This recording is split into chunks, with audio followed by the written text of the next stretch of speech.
Hey everybody, it's me. It's RDV, and I'm back here with Eric Breen, and it's Thursday night. As a follow, if those who don't know, is a follow up to our Tuesday night streams where we talk about the books that we're most excited to read. Now is where we show off what we got, and if the books that we thought were going to be our top five are still our top five, or even in that order. But we should point out that I am just a mere substitute for the person you all came to see, but you'll have to wait a little while for. Yes, Aaron Sparrow is on the channel tonight. I No, he's no. saw a video with him today. Guess what's behind him? I don't know. Capitalism? That tree. Oh, that tree is still there. Well, we learned that his is a fake tree. It's not real, like It Yes. doesn't matter.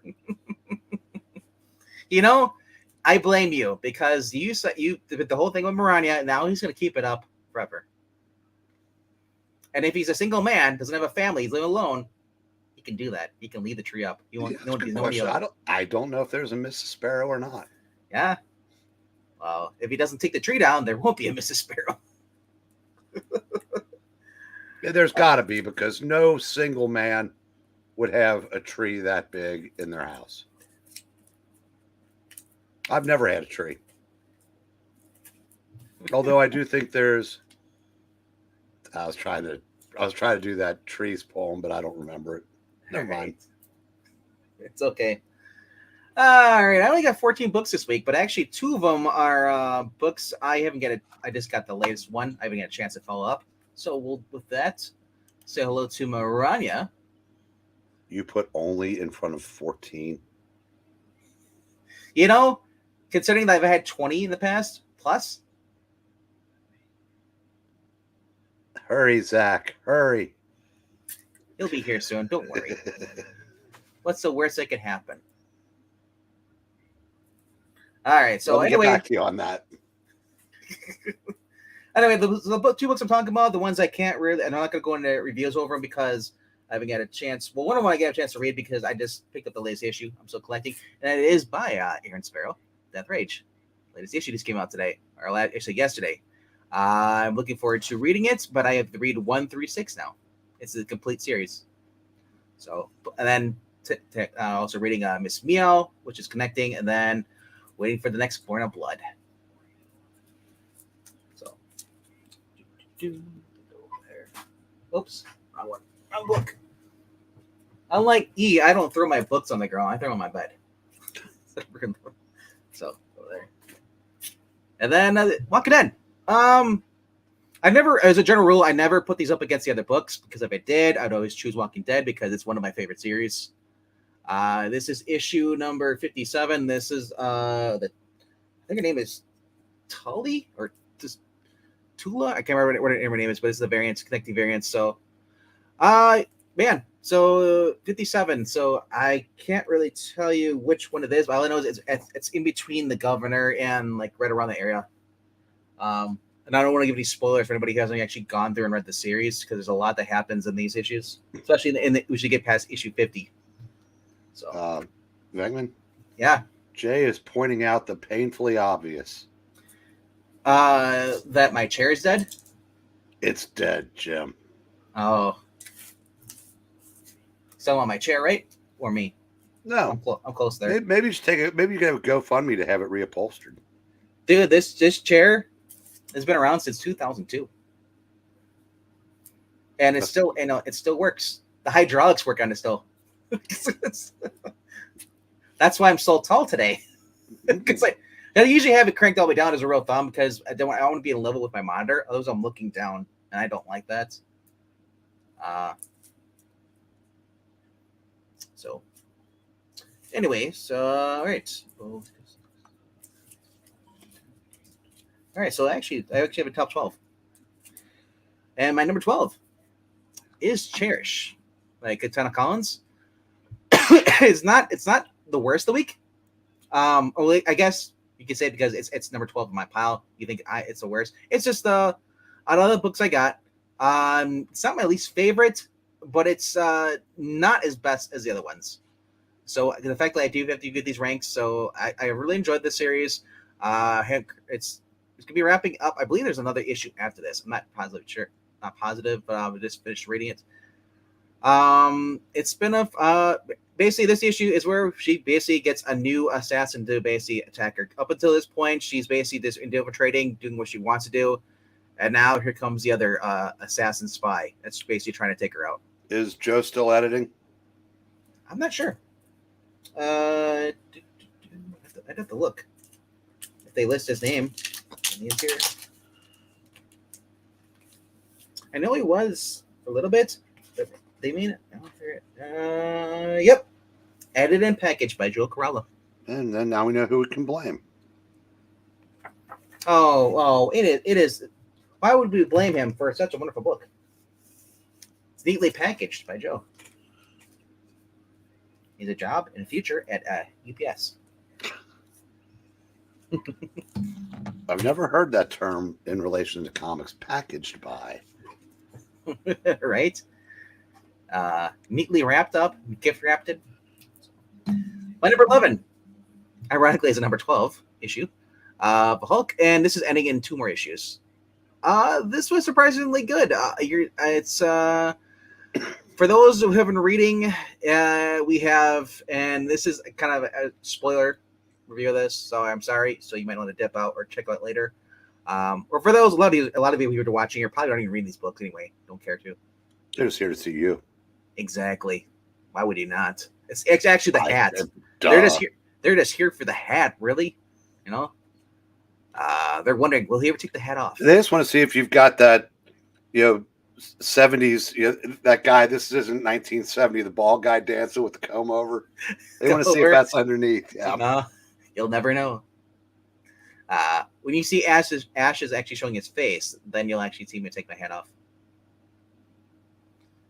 But that'll never happen because Ash is actually a computer simulated, this basic program. I've long suspected that. That's so anyway, getting to this, we're finally getting the reveal of who or what the monster is, which is that's actually behind the Hulk. As far as actually, you can see behind the Hulk. That's and as far as the art and story here, it's still the plot by Cates. So they're still following the same plot. It's not like Ryan Otley has just gone and done his own thing. Bruce and basically the Hulk are now kind of forming a bond. At this point, they kind of been like Bruce has enslaved the Hulk, making the Hulk do what he wants to do.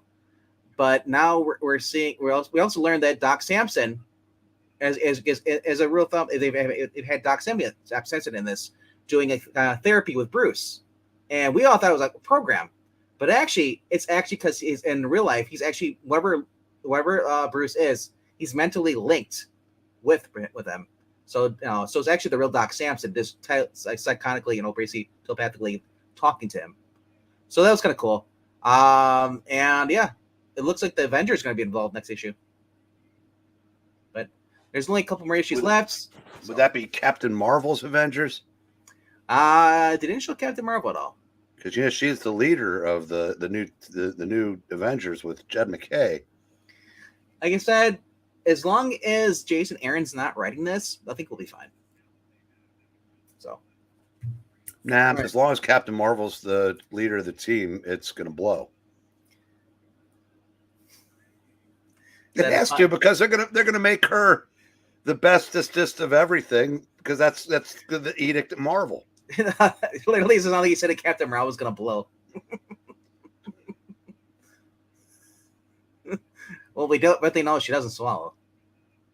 So, all right. So number 10 is book 4 of this, and for those fans of the series, there's another volume on the way. Which I'm really excited because with a popular show, they got the writers able to come back to Dark Horse and do more of the story. Yes, as you're wondering what's on the cover, they see a baby here. Astra is pregnant. They find out at the end, and it wraps up the story as far as with the chief's wife going undercover. This basically you're kind of like crime / kind of wholesomeness. Story. It's not like criminal where it's just like, oh God. What's going on here? There is happy ending in this, so So I look forward to reading more of this. And I guess I said, Breen, I don't know if you've ever taken a chance to read the first Wait a minute. volume of this. They said that Captain Marvel blows in the next book you review say has a happy ending. Yeah. What? Yeah, it's just Captain Marvel's child. No, it's good. It's the Korok saga. No, but basically, yeah, I've been enjoying this. Peter Hogan, Steve Parkhouse. I definitely say if you haven't checked out the Resident Alien actual first, so was it the sixth? Yeah, there's like I think there's like 4 volumes before this. Check them out; they're fun. And yeah.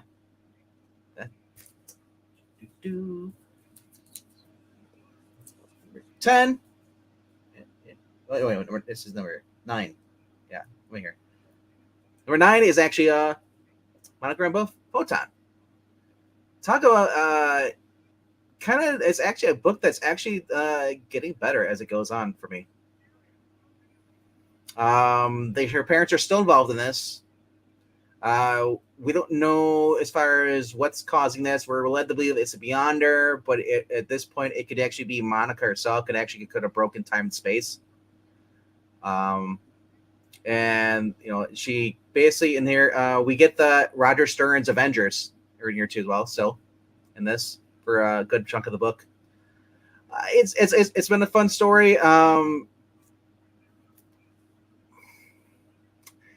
I want there to be a little more action. I feel like the next issue is going to have a little more action for this, but so far it's been a moving book. It hasn't been kind of like, okay, we're just going to focus on this for 5 minutes and then that's it. So we actually got some character progress in here too, and yeah. Oh, and I forgot what his name is. Have you read the last issue? She came to a reality where she was with Roger Stern's Avengers, and she was apparently in that reality she was married to Dr. Voodoo. Yeah. So who was never even mentioned in the entire time Stern did the Avengers, but that's okay. Well, it's revealed that she's actually broken reality. There's different fragments of reality keeps changing. So because in 1 minute the Avengers were there, and the next minute they were gone. And if she's in anywhere in the past, he would have still he was still been Brother Voodoo at the time. But I don't know what his name is. I guess they said Voodoo, so I'm assuming Dr. Voodoo.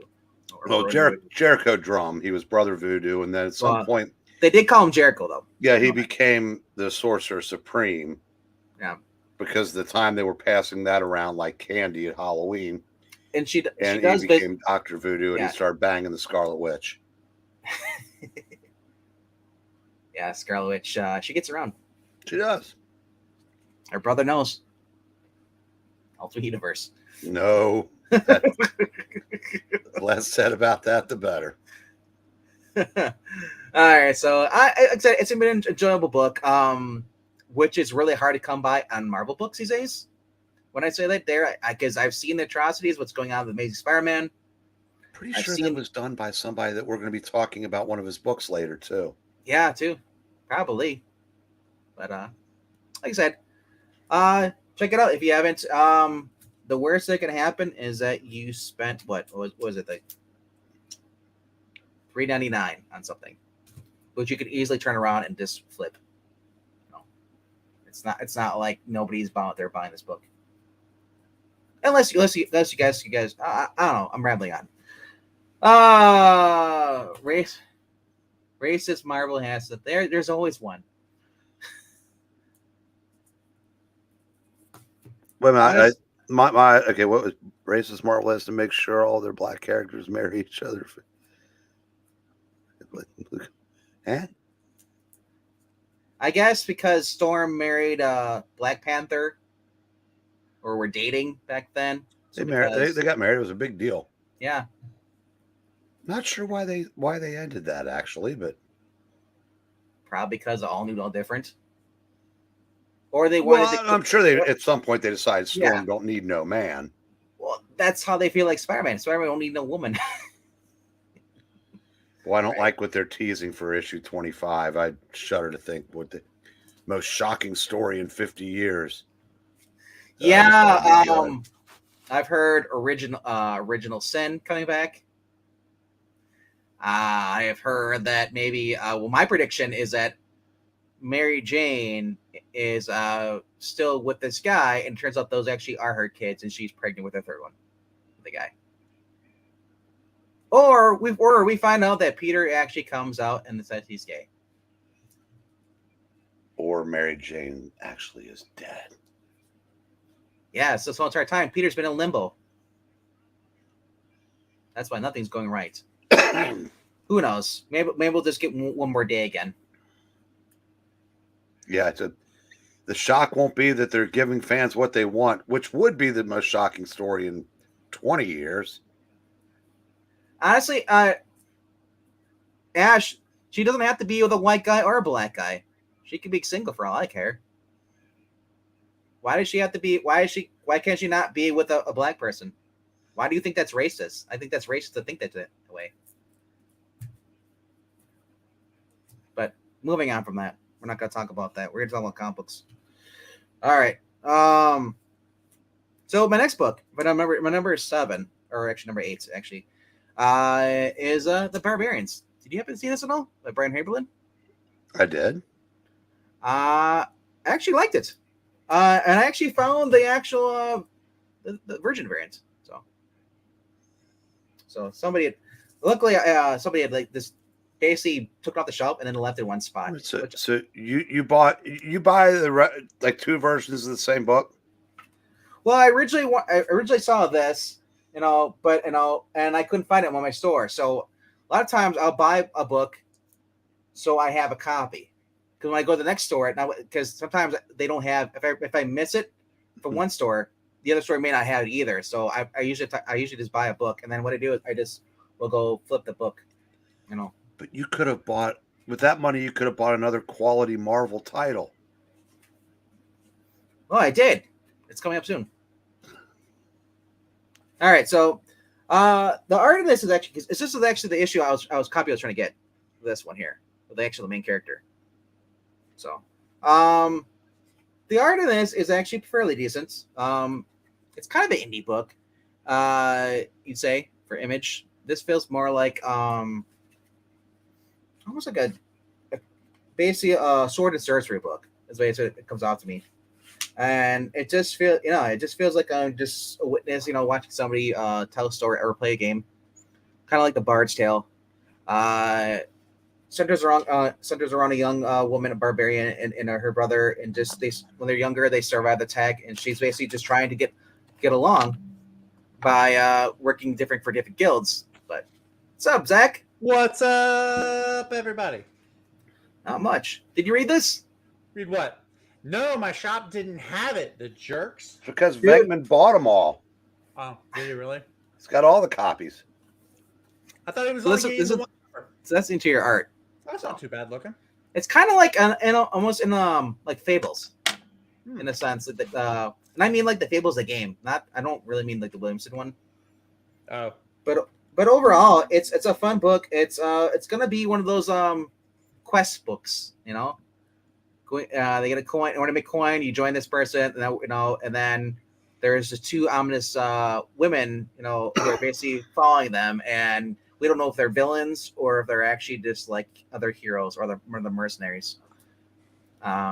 Set back in barbarian times, and there's even a little like a creature that talks. So it's one of those worlds. what on earth? That looks like Monster Hunter or something.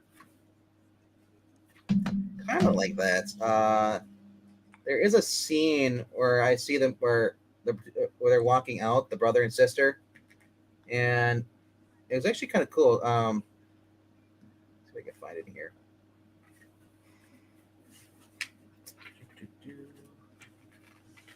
This is eggnog and cinnamon gelato, Maranya. So if you're wondering what kind of world this amazing. this is one of those magical worlds. You see that they have whales flying. Oh, cool. So it's basically very fantasy based. So I was talking to Breen's mentioned because I got 2 covers. I found this at my first shop. Mm-hmm. And when I went, so I picked it up because it was the last one left. Oh, okay. So because not the cover I really wanted. The cover I wanted was this one. because the guy at the shop said, "Well, I'm holding this for Zach Richmond and Louise. I don't care. Give it to me." No, neither of those are the cover I wanted. I wanted the one that looked like Red Sonja. Just remember, you can want a cover, and you may be disappointed when you get it. But remember, picture yourself 6 months from now when it's bagged, boarded, and long boxed, and it won't matter anymore. That's how you make yourself feel better when you don't get the cover you want. That's a good point. Right. That's a very good point. All right, number 7. Animated series, Batman: The Adventures Continue with Harley Quinn. Now, the synopsis, if you read Elite Comic Geeks, is kind of misleading. We're led to believe that, Harley Quinn was back before she became the Joker's girlfriend, went crazy. She had a fling with this girl. Generally, this basically the center of this villain is a woman who also dated Bruce, but back then Bruce, back in the day, knew that this woman got around. So he was, she's also manipulative. So anyway, basically she comes to Gotham, and with her trust fund of $200,000 or was it $200 million, and she becomes the target of everybody. And Harley's like, she's. This is my only fault because this is a Paul Dini book. He mentions that Harley and Ivy are basically on break. In a break right now, but it's in a platonic way though. Platonic friendship way. Doesn't say they're boyfriend girlfriend. It says that it shows the last time they were living together is that Harley messed up and put the wrong tank into something and caused all the killer plants and apartments.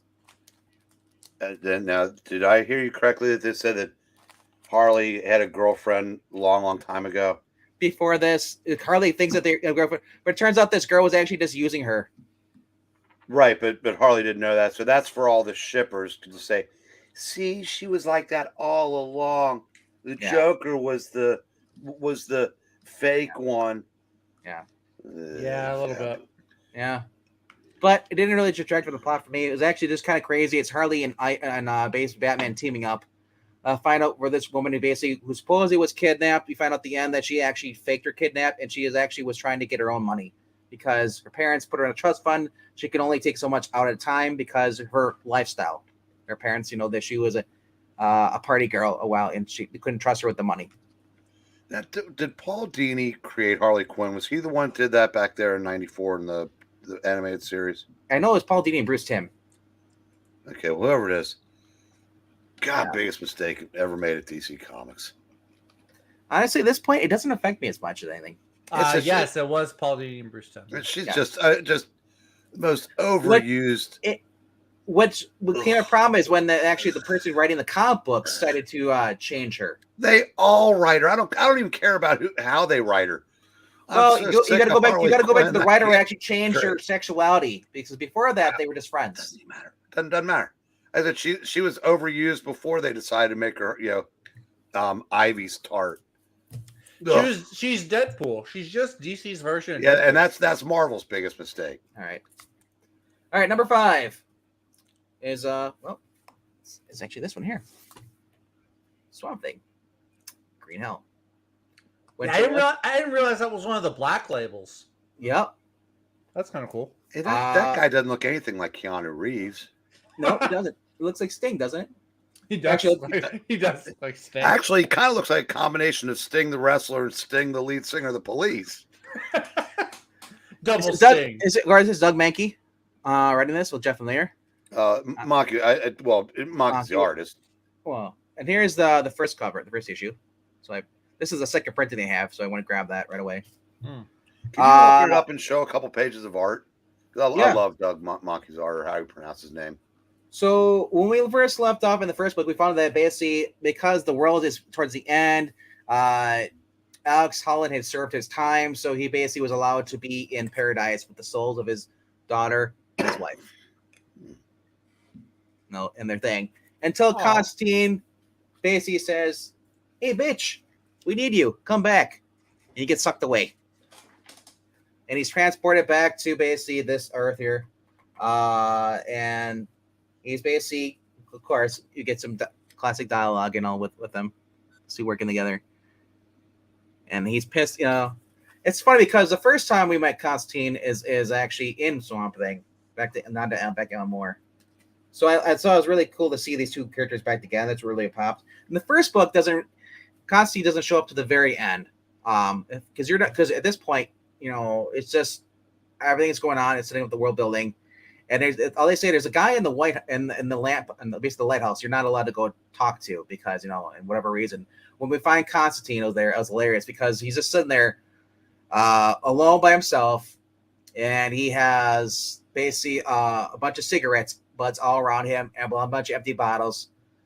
Where he's getting them from, he must be nicking them through some kind of magical spell or whatever. But the world's gone to shit. They want basically the trio of parliaments want to reset the whole entire Earth. They want to kill everybody. And well, Alec is brought back because as the new chosen member of the Green, their vessel is just going around killing people. It's pretty brutal. And because he's going against Green wishes, the Green takes away Alex's power. He said, "This is your last body. After this, your soul dies. You're not coming back whatsoever." And it is this immense attack after attack. You see the main characters, the dad and the daughter, it's looking on in fear. I said it's just a fun book, and there's even a surprise character because it's such in the future part. Zach, you'll like this. But before we get to that, Deadman makes an appearance in this too. It's really cool to see him make a cameo. Zach, you still there? Probably not. But we get to see what's going on with everything. They cut. Basically, they end up going to Africa because they need to find someone because Alex has fallen. They can't use him. They need another avatar. So who do they find? The Black Maxine. Label. It's Maxine. Oh, thank Animal's God. daughter. So I thought it was going to be Harley Quinn. yeah. So, apparently these books have come out like months or a year in between. The next one's scheduled for March, but for whatever reason, there was a huge delay from this one to this one. But to me, they're well worth the wait. $7 only. So, I love interaction with old classic Vertigo Constantine. Arrogant Brit, there is no capes in this book whatsoever. The bigger the prick, the better version of Constantine. Yep, pretty much. Unless you're putting it into window there, like in your mind, like Zach is. Zach doesn't buy Black Label books. What are you ridiculous? Don't be ridiculous. I bought a couple. Zach heard it. No, he had to investigate. Yeah, We're talking too much about books that he doesn't want. It was the ice maker and the refrigerator. Made like a thunk. What was that? We mentioned a Black Label book. He runs away. Oh, that's okay, Zach. I'm gonna go get myself a cup of coffee. I need something stronger if I'm gonna. Make sure it's not black. It's always black. Thank you. All right. So my top 5. The lack of professionalism from Mr. Richmond tonight has just been appalling. Hey! I was early tonight, sir. Normally I'm out here till 8:30. I know he just likes to listen. I don't think he probably is here the whole entire time whenever we do this. He pretends he's leaving. He's like, "What are those fuckers gonna say about me?" Church, the Bible study. We didn't have our normal leader tonight, so It's like a Zoom call Bible study, probably. No, we were at a coffee house tonight, actually. But okay. So I'm going to our coffee. normal leader wasn't there, and so he like sprung on me. It's like, "Hey, lead it." I was like, "Okay, guys, it's going to be real short." You don't have to tell us about it. If it took place at a coffee shop, we can just read it in the next issue of Catwoman or something. Yeah, there you go. Mariko Tamaki's next book. Yeah. What's up, HR? What's going on, man? HR. So this is going to surprise a few people. At number 5 is a book that I almost dropped because the writer's very mid, very very mid, and I'm not even gonna pull the meme for it. I'm not even gonna show it to you because, but this issue, Marani gives a 4.5 out of 5. and I agree with her. It goes back to back into the Centurion armors and the Armor Wars. This is issue 3, Invincible Iron Man. But the art on this is just is spectacular. That's the one thing I can't fault from Marvel for. Because a lot of their books, they get good art, just like DC. The story, being a Duggan story, was actually really good. I really enjoyed it. So we know that basically he's been being targeted. Someone's been impersonating him, going around and doing stuff, and make his life miserable. We go back to where he meets back in Zongwei. This is back when he basically was hiring people basically to work for him. Did you see that mullet? Yeah, I know they had the Jerry curl. I'm trying to remember what his name is in here. So there's a guy impersonating Tony Stark. Yeah, in the future, yes. Yeah, in the How cool would it be if Carol Danvers doesn't know that and just actually kills him again? So basically, he recruits Zongwei because Zongwei back in the day, during the Armor War stuff, he stood up to AIM, and he said, knowing this is also back in time where basically Tony he couldn't tell basically tell anybody that he actually was Iron Man, so he had his bodyguard was helping out. We get the silver Centurion armor. That is the best armor. Yep. Then we get a nice little dramatic blast here. And who is it?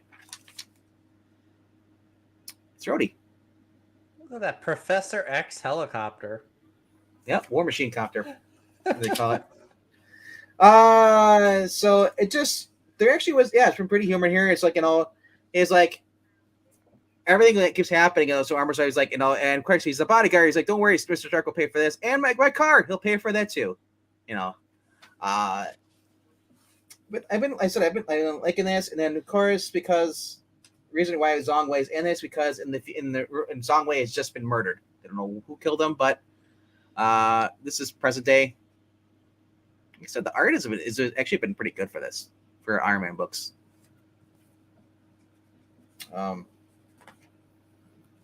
Basically, Tony breaks into his lab,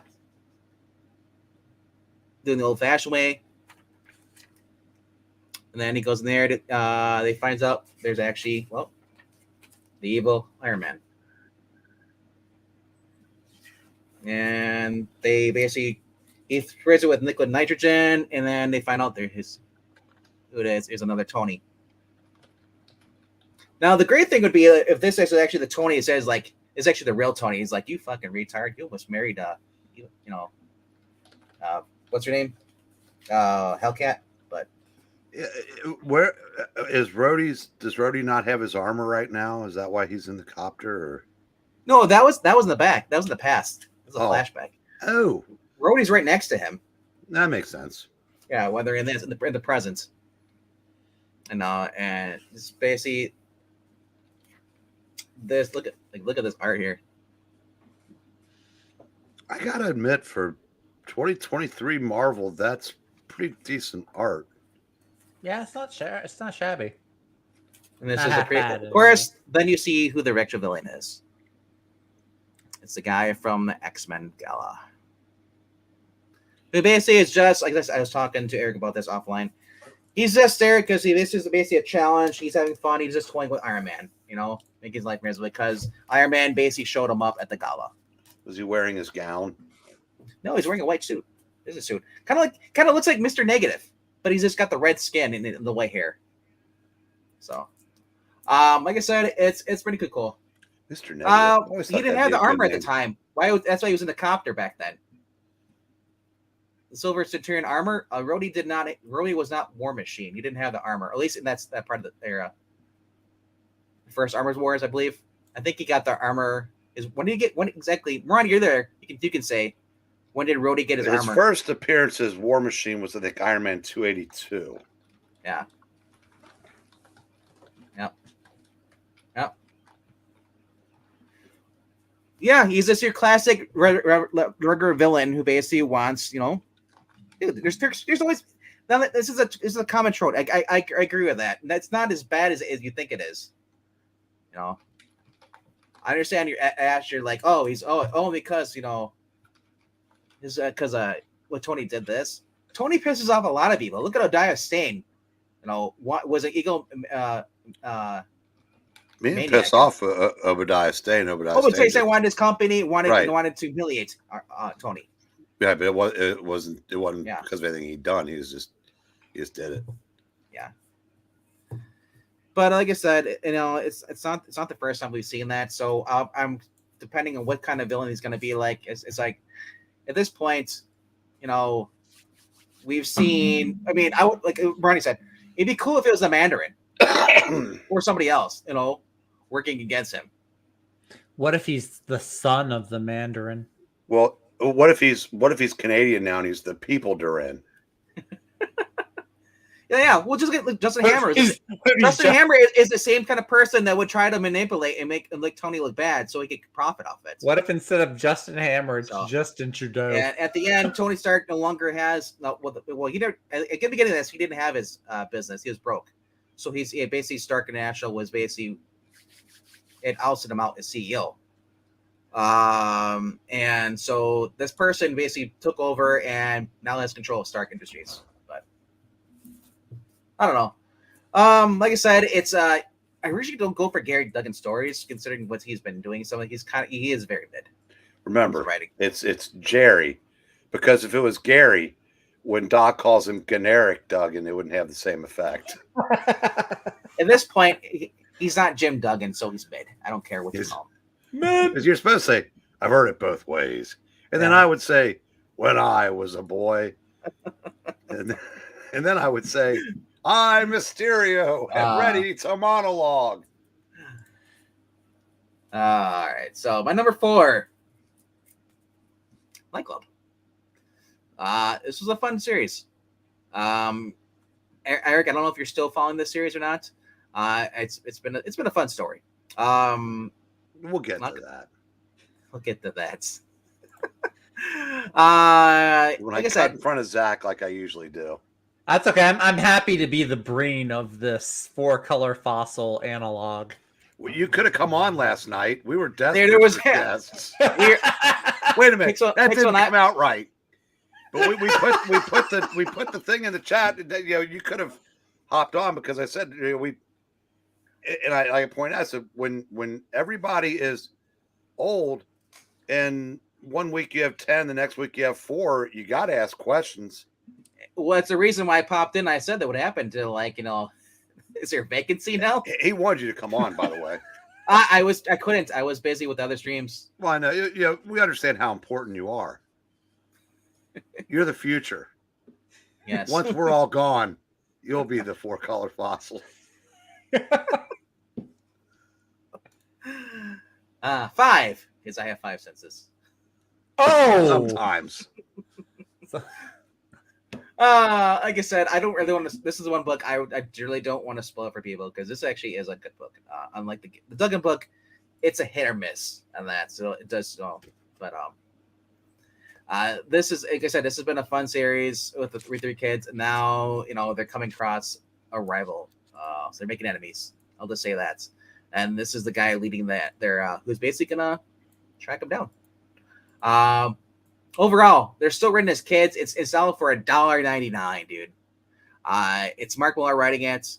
It's the art is just on the cover. It's just in the interior. It is awesome. It's entertaining. It's fun. And Zach, you should be reading this if you're not. Call me out for, man. Jackson, I'm just saying, Zach, you should be reading this if you're not. Are you not reading it? Of course, I'm reading it. Okay. I've been reading it. Why you get so nervous? Like I'm calling you out, like you're admitting, like, oh shit, he knows I'm not reading it. Jackson, you can't get enough of me. Who are we kidding? We had to watch more hair than usual. I feel sorry for you. In your honor. I feel sorry for Jackson because it ended after an hour and he didn't get as much of me as he wanted. It's too Gen Z for Breen, as Ash says. I don't know. Like I said, we'll find out what's going on later on. All right, number 4 is it? I thought that was 4. Sorry, number 3. Sorry, 3. Number 3, Nemesis. I just like the first series. When I read the first series, I had no idea what was going on in the first story. I read it the second time, the first issue, and then as I got to the second issue, that's where I got hooked. I got to say, this book does the same thing. And now, because I read the first series, I'm wondering, is this all a mind game? Are they actually showing us who the kid is, his real story, who this Anderson kid is, or is it a misdirect? Or because, yeah, without spoiling the first series, I'm just saying, bravo, Mr. Mark Millar, and I hope you continue this series more. And man, do I really just want Batman versus Nemesis now? That'd be a great crossover. But sadly, it'll probably never happen. But if you want a villain that's better than Ghost Hunter or whatever his name is, Ghostmaker, Nemesis could kick his ass any day. Yeah, and that's a good idea because the comic book industry is sorely lacking in Batman books. Yeah. Look at all enough of those. Well, I'll take it one step further. It's sorely lacking in good Batman books. Because remember, we still got Fortress number 3 coming out, don't we? At some point, it doesn't even matter if they're good. The bat fatigue gets so that only Mark Silvestri can save it. Honestly, I don't see all the Bat books because I don't pick them and read them, so it don't really affect me as much. That's fair. Yeah. I remember when we had a bunch of freaking Green Lantern books, though, in the 2000s. Yeah, I miss those days. Those were good times. Those are good. Well, they also, kidding aside, yeah, they were all well written because DC was really the only book DC until I the only book that wasn't good at DC at the time was Superman. Kind of like Spider-Man was the only Marvel title that was because the direction the books were taking. Sorry, Jimmy. By 2006, that's when Superman fell off the wagon. You will believe a man can walk across the country. Great. But in the Quinn it says this number 4 is Nightclub 3. Yeah. Nice. He likes it too.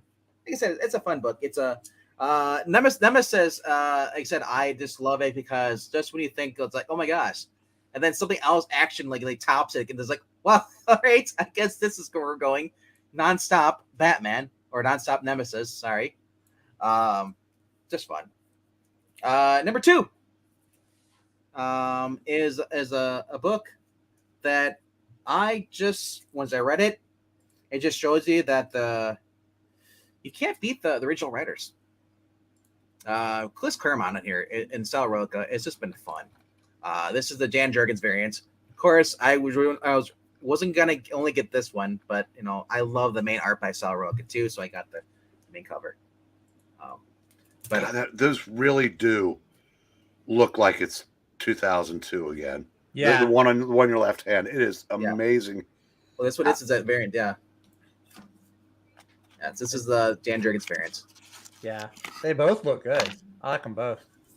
The interior art on this is just phenomenal. Let me open it up. I'll show you a page. Man, nobody has ever drawn Gambit better than Sal Roca. He is just awesome. This page right here, and you see Gambit. When's the last time you seen that boy drawn that well? And no one's ever traced him as well as Greg Land. Well, great thing Greg Land's not on this. And Greg Land always does the weird thing when they have the red noses. Like they've been doing cocaine. Hey, why does Gambit look like that guy from that one adult movie there? Yeah. But of course, because people have to be jackasses, there's a scene in here where basically Rachel and it's really Rachel and Kitty are psychotically linked, are like, oh look at they're even gay back then. There's always gonna be a comment because you can't have two friends that actually care about each other. They have to be gay lovers. But yeah, didn't you get the memo? Overall, of course, we get the beach scene, the bikinis. Is she in a bikini? Somebody at Marvel screwed up You can't have bikinis in a Marvel it is book just- anymore. You talk about you were making that crack before, Vank. Yeah. But if Chris Claremont had his way, he would have been doing gay characters even back then. That's true. Didn't he say that originally Kitty and Magic or Kitty and Rachel? There was one couple that he said originally that he would have liked to have done, or he something would have like that. done gay. Yeah. Yeah. I want to say Was- it was Kitty. was it Cyclops and, and I want to say it Wolverine? was Kitty and no, I want to say it was Kitty and Magic. I want to say it could have been. I was gonna Kitty say and- they're Oh, close. They're God, close- no. She was 7 when they met. Yeah. Oh, that's grooming, kids. Yeah. Kitty was 13, wasn't she? 13, 14, maybe. yeah. Yeah. Yeah. Oh, God. Move on. Go back to the bikinis. Go like the bikinis. All right, just stare right here. Just stare at the bikinis. Actually, those are backsides too. Look at that cleavage and backside. What? Yeah. It has Kitty and Rachel. You Yeah, can't. yeah. You I'm can't kinda, have. now I'm kind of wanting them to roll around the sand. And quit, cut it out, Zach. I didn't say anything. I'm just sitting here drinking my black coffee. You're projecting your thoughts through me. Stop that. Also, We're psionically linked. Storm's a cop. She's a global. Chris police Claremont officer. just made us a couple. I actually like Storm. I like the Extreme X-Men outfit on Storm. It's a good look. And still throughout this, Rogue does not have any powers. So Poor Rogue. Gambit has his powers, and I love it. Gambit gets a chance where he saves Wolverine, and then he calls him old man. He's like, "Don't you call me old man?" He's like, "Well, it kind of fits, You're kind of slow, sluggish." What issue is Extreme X-Men on? That is right now. This is currently issue number 3. There's of 5. Halfway through. I might have to. I'm getting tempted. Damn it. Do it. That was my number 2 book. My number 1 book is There's no Batman. mystery. There's no Yeah. mystery Beyond the here. White Knight. I know, right, Zach? You got both of them, huh? Or I how got many covers did you get? All 3. You didn't get the black and white either. Black and white. Yeah, they had a black and white variant for at Did least not one see of it them. anywhere. This is the incentive cover by Sean Gordon Murphy. Yeah, that's a good looking one. I like that. Like I said, it's the Great Capullo cover is also a favorite of mine too. It's all right. Not It's wild all about right. it. I'm not wild about it. You're a Capullo hater. I'm not a Capullo hater. I just What I'm do not- we got here? A bunch of little cup of Capullo haters, don't we? He's even got a cup of hate in his hand. What the heck? I know. I love the Bat Cycle though. It's been this is basically. I wonder if it's gonna be if it's a nod to what's going on right now with the that Blake in the Flash movie on the Blake, but Bat Black. the main cover, and yes, That's a great cover. he's I love back that in cover. his got his mask on, and you're seeing everybody here, So Except Ace. I'm on The you, other- Sean Gordon Murphy. You left Ace out. Oh wait, no, he is in there. Never mind. yeah, I was the about only to thing jump. the only thing I noticed too is that the Batmobile from the future looks like a battering or not a battering, but a grappling gun. Oh, you know what? It does. Oh, that's kind of cool. I didn't notice that. But look what's known as Jason Todd using guns. And he uses them inside the actual thing too. He uses them inside the story. And Dick Grayson's like, "Well, you're already using guns for it." He's like, and like it's just, it's like, and Bruce is like, "I know, we'll deal with it afterwards," because he's just shooting people. I love it. Oh man, who's the homely looking chick? What do you mean? Are you What being homely serious? looking chick? This? Who's the homely chick? That's That's Harley's daughter. It's Harley's daughter and Harley's son. Oh, I thought that was Nebula from the new Guardians movie. That was for you, Zach. I saw that tweet. I know you did. I know that's why you said it too. Hey, they're not wrong.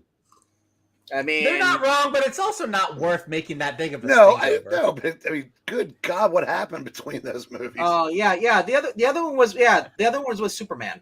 That got the cover of that. And The Superman huge, one. like I said, huge spoiler for anybody who's not reading this. Pretty big, pretty good. Pretty Huge good spoiler, and that cover is a huge spoiler itself. So, I'm just gonna. Well, if you don't want to listen to it, you got 3 seconds. 3, 1, 2, 2, 1. 3.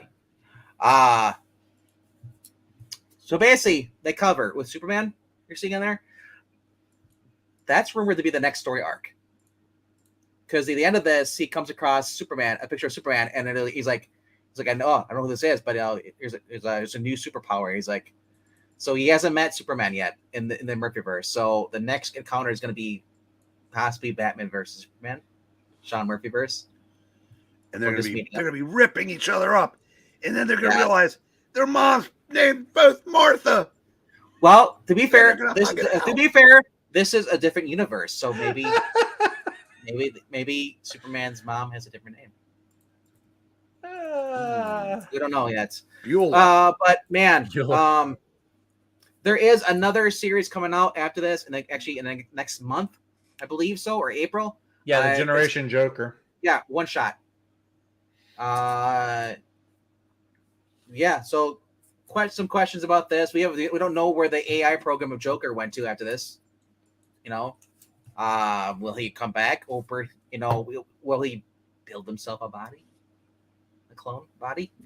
Because Ray and Neo got them. Anything's possible. So, all right. So that's possible. Dun dun dun. All right. So, Mr. Breen, you said you wanted to go next. I will go next. All right. Go ahead, Mr. Breen. Wow us. Entertain Mr. us. Breen, that's his name. Here we are now. Entertain us. Could do without both of that. Jalapeno. I'm a mosquito. All right. Ash, are you still here? If you are, blink twice or put something in the comments. He might have left. I can't go until I know Ash is here. We're going to be here all night. You better be here, Ash. Stop eating Five Guys or In-N-Out or whatever. Wait a second. The burger place. Phrase that differently. The burger place. Come on. While we're waiting, did you check out Aaron Sparrow's his tweet earlier? What Aaron Sparrow? He's like, so what's a guy got to do to get some engagement around here besides pay for Twitter, I suppose? I said, I don't even know you that well. At least buy me dinner first before you ask for engagement. Oh, that's pretty good. That's pretty good. Ash's gaming probably, says Jay Lucian. Yeah, with probably. Five Guys. Gaming. He's probably playing the Division with Five Guys. Oh. Yeah. Figures. He can catch this on the replay. Well, I was going to thank him because his recommendation. Yeah, I went out and got the first Junkyard Joe. Yo!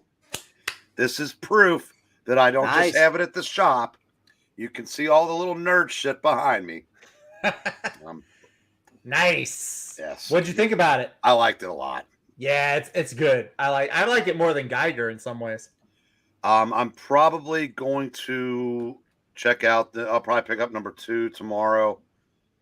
And going from there. And I also, since I said I was in the buying frame of mind, I believe Zach, did you pick this up, didn't you? Yeah, I did.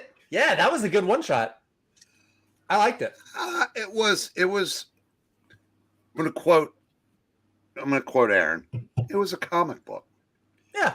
It wasn't necessarily good, it wasn't necessarily bad, but I should say it was good. It wasn't great.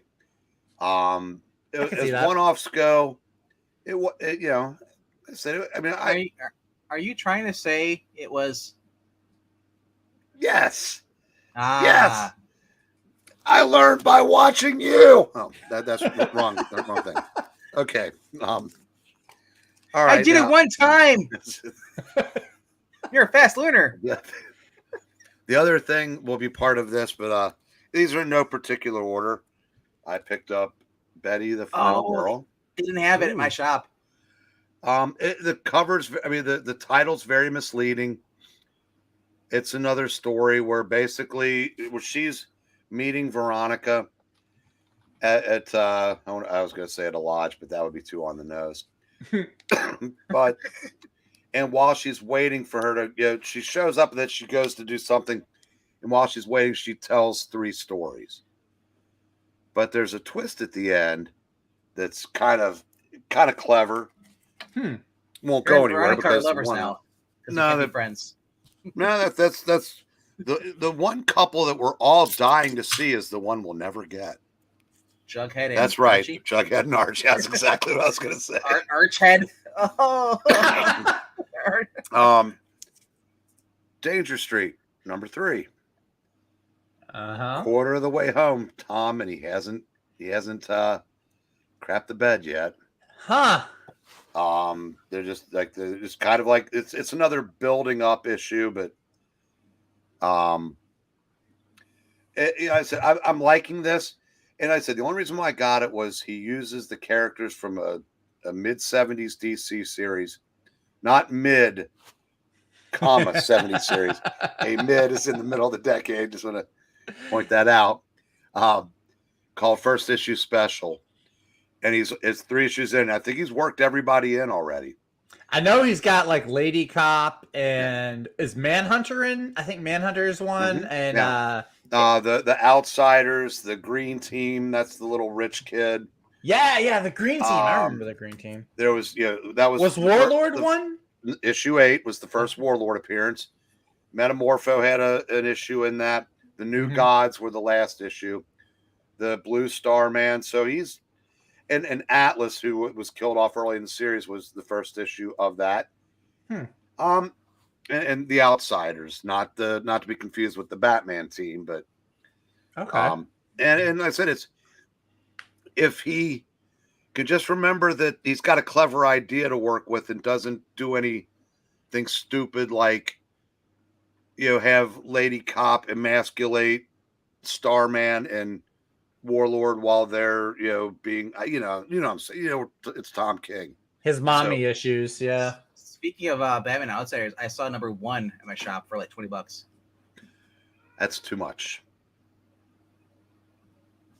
Good.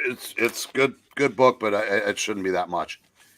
Dahlia in the Dark, number 3. Shop doesn't carry it. You need to tell your shop to carry it, because I'm sure somebody probably told him to carry, Miss Meow, Born of Blood, because there's so much out there. I mean, there's never been more books, that most people that are working shops don't have any connection to. So, I said this is well worth it. I think we're halfway through. I think this is a 6-issue series, and I'm not blowing smoke up his skirt because he'll never watch it. Joe's a really good writer, and this is fun. I call him Joey. That's right. Joe Corallo. You I call him Joe. Well, now he's gonna. I think he's just gonna be Corallo. Like just Corallo? one name, Corallo, with a Corallo. rolled R. Yeah. Corallo. Corallo. Corallo.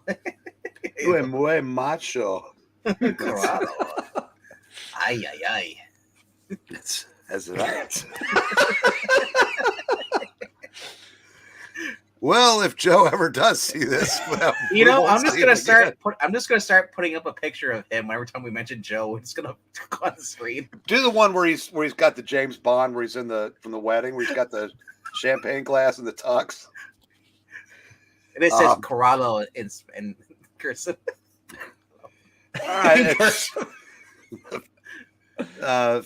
Parker Girls. Very good. Now, Harlot. Too much cleavage. Undead, I mentioned that a mystery was solved, but things aren't any better. I get the feeling, and I'm kicking myself for not, but I think you have to have a better working knowledge of the Terryverse, for lack of a better term, because there are a lot of things that go back to past series, even Strangers in Paradise, because they use some of the same characters, and so I'd probably understand it better. But it's really good.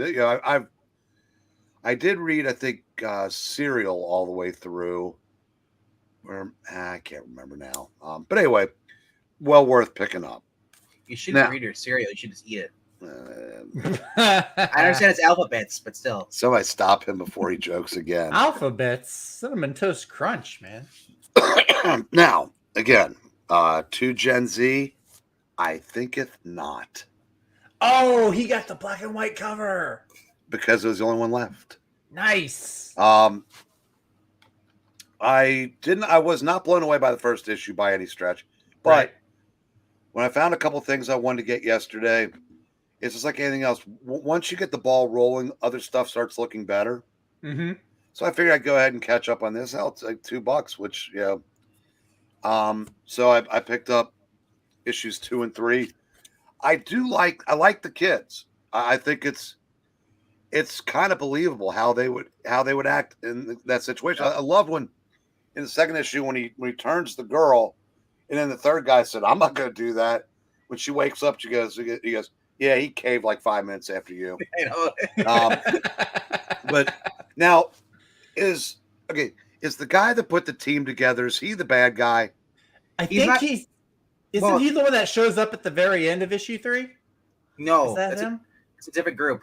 Okay, so but because isn't the bad guy kind of look like him? Or the guy put the team together. Doesn't he? I have to go back and look at the first issue. Yeah, that's the same. Yeah, same for me. I don't recall him looking like a biker guy though. I can't remember because I meant to go back, but I forgot. Oh, Ash is here now. Okay, Ash, were you here when I gave you props for turning me on to this? You heard him right. Ash turned him on. 2023. That's right. Ash has been turning me on since 2018. Oh my. Oh my. If you're gonna show that book off, you gotta have your pinky extended. Oh, that's right. As well as your other. Because he turns you on. Hard to do that and hold the books in.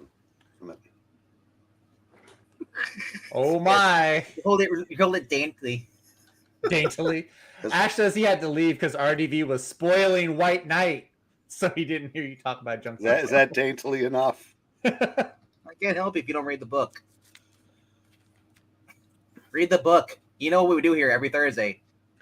You choose to watch though. There's just so many books to read though. Well, read your favorite books. What do you mean? And I read 20 books. Ash probably has 4 books this week. Well, Ash isn't into the new comics as much as I am, so that's why he probably only had Also true. Also true. I hate your penis. All right. Now we're going down the gutter. And y'all started there as soon as we were talking about Claremont and what he wanted to do with Kitty Pryde. Far too much of the old man on the big screen. So let's turn it over to. How about a youth movement? Yeah, we'll go back to me real quickly. I'm younger than you. So I just want to put out. I actually the book I get to show off. It was this on issue 2. I'm flipping through it. This definitely is like a descent/vampire story. I looked through that. I didn't see enough to catch my eye originally, but then maybe if I get a good review or something, I might change my mind. Didn't get a chance to read it, but like I said, it looks pretty cool. I'm just hoping that I can get the first issue. Like I said, the art's pretty good for me. I got the first issue coming to my shop, ordered it, and I'm gonna get it next week, Friday.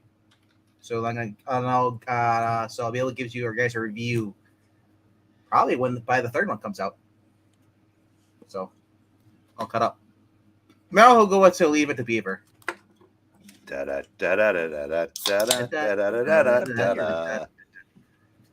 Oh boy! Thanks, Wally. Ward, you were a little hard on the beaver last night.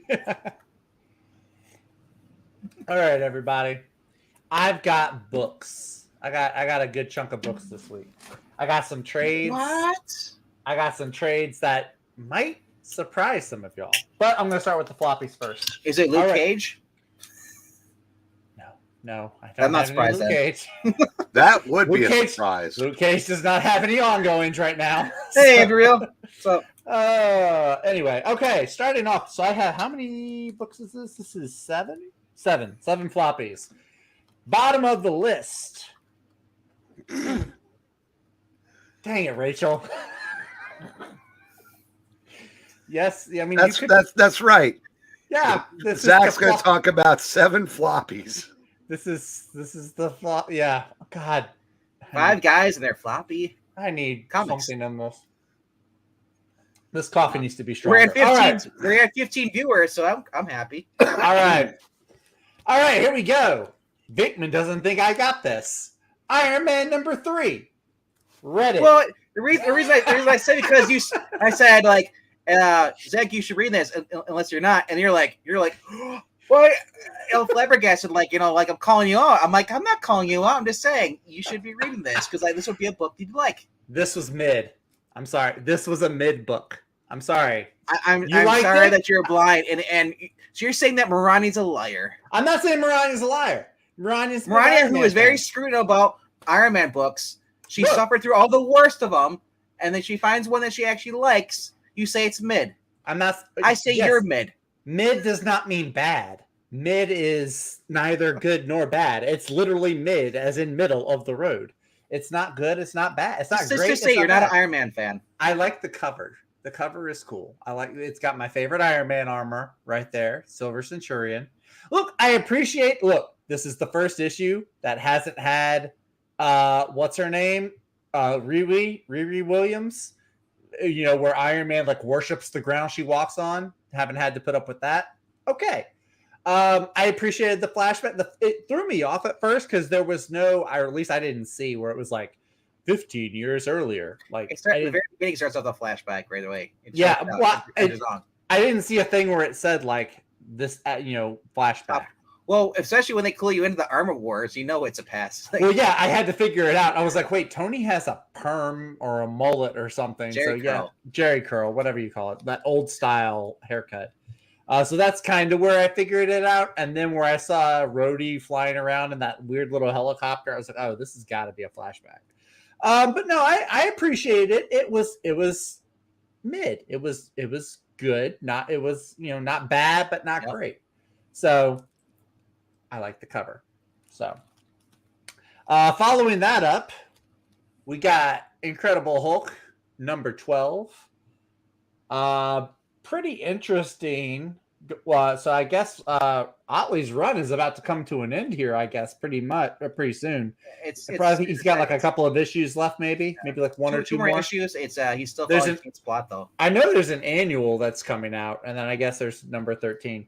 Yeah, interesting. There's some stuff like going on with his psyche, the stuff like going on with his mind, and like the interactions with Leonard. I thought were really good and really interesting. You find it's actually real. That's what threw me for a loop. I was like, oh my gosh, he's actually talking to, like, psychically talking to. Yeah, that part was cool. Also, I was not expecting a Reed Strange Academy or Reed Strange. The little thing. I was like, okay, that's something. Okay, it's not Donny Cates, but he's still interconnecting with other books. All right, I appreciate that. This one, it's kind of cheating, but I really don't care. This is Avengers End Times. So this collects the 4 issues of Bendis's Avengers. I think this is like the finale or close to the finale of one of the Avengers runs that he did. This is where the Wasp comes back from being dead. I think they did this because it kind of ties in with Quantumania, where the Avengers shrink down to the quantum level, find Janet, bring her back. It's a fun story, actually. It's 4 issues in one. And this is the era of the Avengers where you did have Wolverine and Spider-Man on the team. You had Hawkeye and Spider-Woman were knocking boots. Wonder Man was kind of like trying to apologize for being a dick, but a lot of people still didn't want him around. You had the better version of Thor there too. Yeah, you had Thor. It's really funny. When we read Avengers War Across Time, and we talk about Jan being like a little trollop flirting with all the boys, You know what the first thing she does when she sees Hank, Tony, Steve, and Thor come to get her? She plants a kiss on all of them. So she's still a trollop. I like the Bendis Avengers. It's not terrible. It's not terrible. Anyway. You're muted, Breen. You mean you like the Bendis book of heroes assembled who aren't actually Avengers, but they had adventures? Yeah. 6 one way, half a dozen the other. Yeah. Next up, Nemesis Reloaded from Mark Millar. I like this guy as a villain. He's a really good evil villain. He does some pretty brutal things that if someone did in real life, I would not like them, which makes him a good villain to love to hate. The origin of him was pretty good. I appreciated the origin story because I am spotty on the first Nemesis series. Is it really his origin though? That's what I'm curious. So is it? I'm thinking it is because if this is like a 3-issue or 4-issue miniseries, Mark Millar doesn't seem like but he doesn't seem like the kind of guy that would take up your time with like pointless stuff. I could be wrong. Yeah, the first series misled you, made you think it was this, but it actually wasn't. And so they kept changing it, and then like it's this. But do you think he would do the same trick twice? That's the whole thing. It's in your head, so you don't know. So that's a maybe. Like I said, I think he's a really good bad guy. I really like him as a bad guy. I actually don't want to see him fight Batman because I'm with Breen. We don't need more Batman crossovers. It's a good idea. I want to see him fight the Punisher. That would be one to see. Nemesis versus Punisher.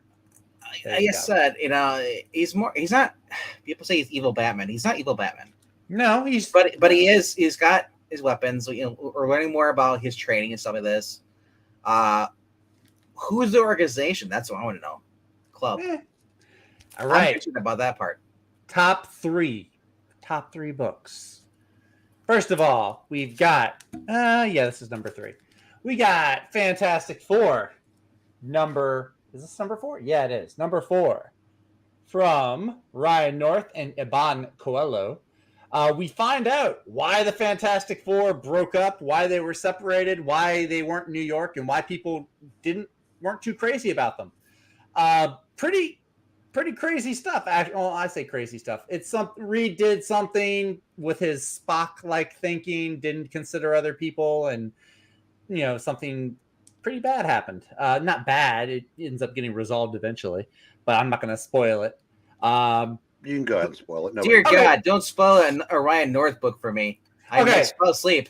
The Negative Zone, a bunch of Annihilus aliens from the Negative Zone were attacking the Baxter Building. They were getting overrun. Nobody else was around to help the Fantastic Four. So what Reed does, he sends the Baxter Building, where all these creatures are, he basically sends the Baxter Building forward in time into the future. There's a whole time travel thing in there about why it would kill the Negative Zone aliens, but not the people in the building. But he's like, the Baxter Building will be back in a year, and the people who were inside of it will be like no time passes for them. Problem is, the people on the outside, it's kind of like in Infinity War or an Endgame when the people come back. It's like no time passes for them, but 5 years went by for everybody else. It's kind of like that, but here. So like Reed and Sue's kids are in the Baxter Building, and they're going to have to go a whole year without seeing them. Ben and Alicia's adopted alien kids are in there. No, but they're going to go a whole year without seeing them. And then there's like a whole bunch of other people in the city. Like kids don't have parents don't have kids, jobs are getting lost. So a whole lot of people are angry at the Fantastic Four because of all of this crap that went down. And Reed is like blaming himself for what he did.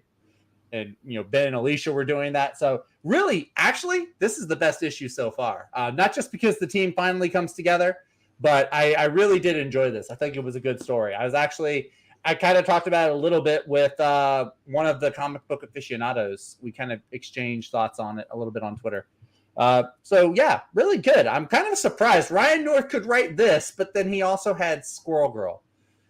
So it just goes to show, it's all on the title. It's all on the characters. What on earth? Ben and Alicia have alien kids? Yeah, they adopted 2 alien kids. Did she see them? Because let's be real. Do you really think that Ben and Alicia are doing anything that could result in her having kids? Oh, so That's for me to know. So you mean completely terrible and inconsistent time travel logic and plot holes? Okay, here's where I'm going to be cold water. Okay, be the cold water. That all sounds great, but I'm getting tired of Marvel taking their smartest characters and having them do colossally stupid things that result in what you just outlined. It's like we let's take Reed down a peg. Let's make him just another idiot. Reed should be. What was that line? I'm sorry. I love it. There was a line where in one of the Fantastic Four movies where Johnny was like, "I would hate to wake up one day and hear that Alicia died in a rock slide." I'm sorry, I didn't mean to interrupt you. No, Wait, did he find those kids on Warworld and adopt them and bring them home? No, I think one's a Skrull and one's a Kree because one's green and one's blue. They become. I think they might have come out of Empire actually. Lois and Clark adopting kids now. But the thing is, so it's not that it was a stupid thought. It's like it was a last ditch thing that they could do. There was no other foreseeable. There was no other option that he had come up with at that point. I think is how he was written as making that choice.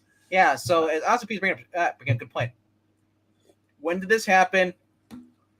What kind of aliens are they? Are they illegal? Are they legal? And also, what made them decide to adopt kids? They might have been orphans. I don't know. I'm still picking up back issues of the slot run to fill in the gaps, but I think one's a Kree and one's a Skrull. Didn't they have like 30 kids at a time during like the Future Foundation? Like all together in a house. So you did not read the Future Foundation? No, Ben and Alicia did not adopt kids. Do you know when the Future Foundation came out? Like 20 years ago. 30 kids either. It was like maybe a dozen at the most. A dozen at the most. And none of them were adopted. It was like Xavier's School for Gifted Youngsters. Only it was for like why super would they smart need kids. to adopt two other weird kids? Because it's for their family, not for the school, their not family. for the Future Foundation. The Fantastic Four is their family, though. Okay. I am the Fantastic Four fan, and I'm telling you, it's not. No, you're the Ryan North. You are the Dan Slott Ryan North fan. Franklin's not even in the Future Foundation. You lose all credibility when you tell me that Hickman's Fantastic Four run is better than Stanley Kirby's. It is. Here's where it is. I stand by it. No, his credibility took a shot there. I know how Hoxpox happened. I know. But that's still the best thing Hickman's ever written, so we'll give him a pass on that. But when he said, "I'm still reading the slot back issues," that's when my eyes rolled until my contacts fell out of my head. There was some entertaining stuff in the slot run. Breen almost had a stroke because you said that. All right, well, I'm going to move on then because I'm not going to be here without Skip backing me up on. It'd be better if it was Peter North as Fantastic Four. At least. All right, Nightclub number 3. This is the best issue of Nightclub so far. I agree with Breen. I think the kids are written really well. I like all the extra vampire lore stuff in here. Like, what is it? They go to like knock in or like break into someone's apartment, but they can't because vampires have to be invited. And when they get to the river and yes, they can't cross the river. Yeah. So some really cool stuff. The kids are written very realistically for being teenagers. So I'm really enjoying this, and the bad guys seem really, really interesting to me too. Like here's the problem, though, and I don't know how they're going to get around that. The running water bit. They're going to stink pretty bad here after a while. Oh wait, can they not take showers? Well, theoretically, if running water, destroys them, or they can't, cross running water. It's a stream, sure. If it's in a pool, collected, then they can have it. If a shower, I would say they could take a bath. Yeah, baths would work. I would imagine. I don't know, but I'm curious about that. Hey, but still water does weaken though if they're going by vampire lore though. Oh, really? Yes.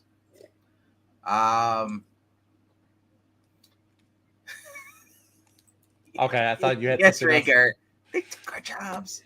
They took his job. They're two little children aliens. They took the jobs of two other little Earth kids that could have been adopted. But then Fantastic Four. Oh, good grief. All right, number 1, no surprise. Beyond the White Knight. Gee, Mommy never sees us when we do bad things. I get no respect around I can't see why Mother doesn't love us. This Neither can was she. a fantastic finale. I really like what they did here. With Bruce, with the Joker, with Harley, with everybody gets some type of closure here. The Robins, all the Robins are really cool.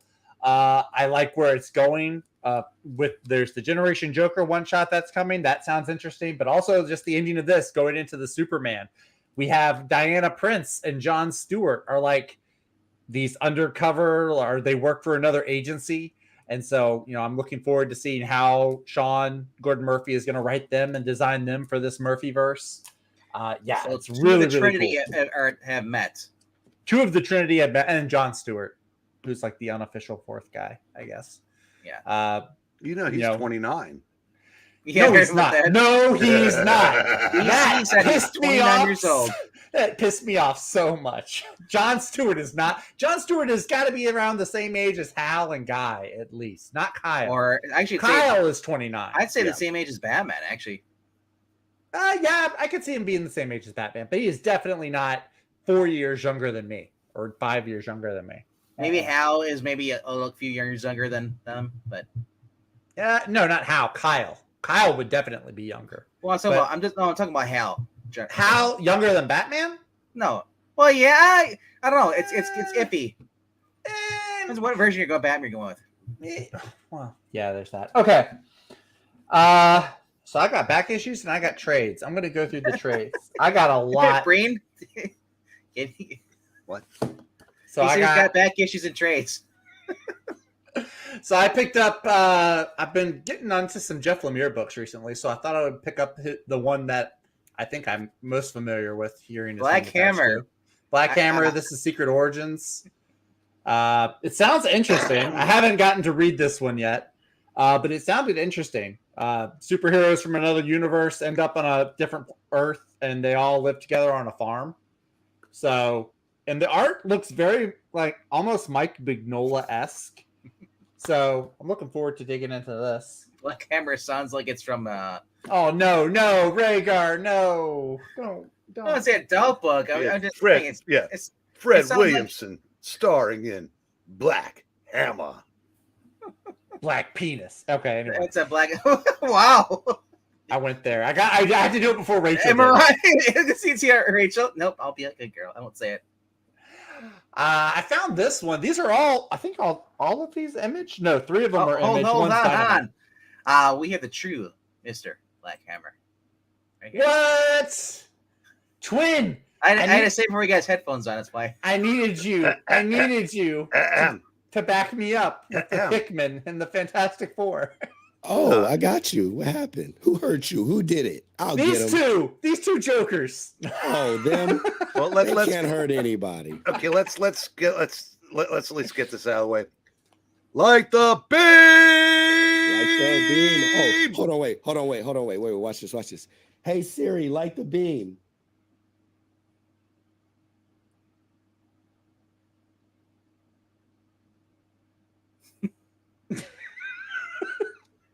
Oh, it turned his light purple. Oh, that's cool. It'd be funny how Siri turns all the power off. No. Listen.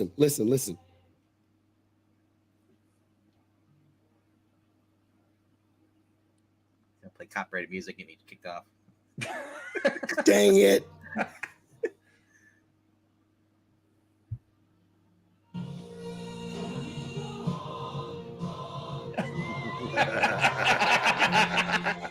All right, that's it. Carry on. Ash Ash, I'm sorry. I would have welcomed your backup as well, Ash. I would have. I don't know if you're gaming or if you would have jumped on. I don't know. I'm sorry. I should have put you in the same sentence. I apologize, Bestie from the Westie. I just like saying it's really interesting for some reason. Heard some black cred, so Skip shows up. We were talking about Black Hammer, and he's like, Yeah. Well, Skip knows. Skip was interested, so I showed him some of the trades that I picked up. I got this one called Mercenary Sea, which I have not read this one either, but it sounded interesting. It's about like a pirate or a mercenary in like the 1930s. So the cover has kind of like an Indiana Jones kind of vibe to it, maybe a little Doc Savage. So I'm interested in reading this one.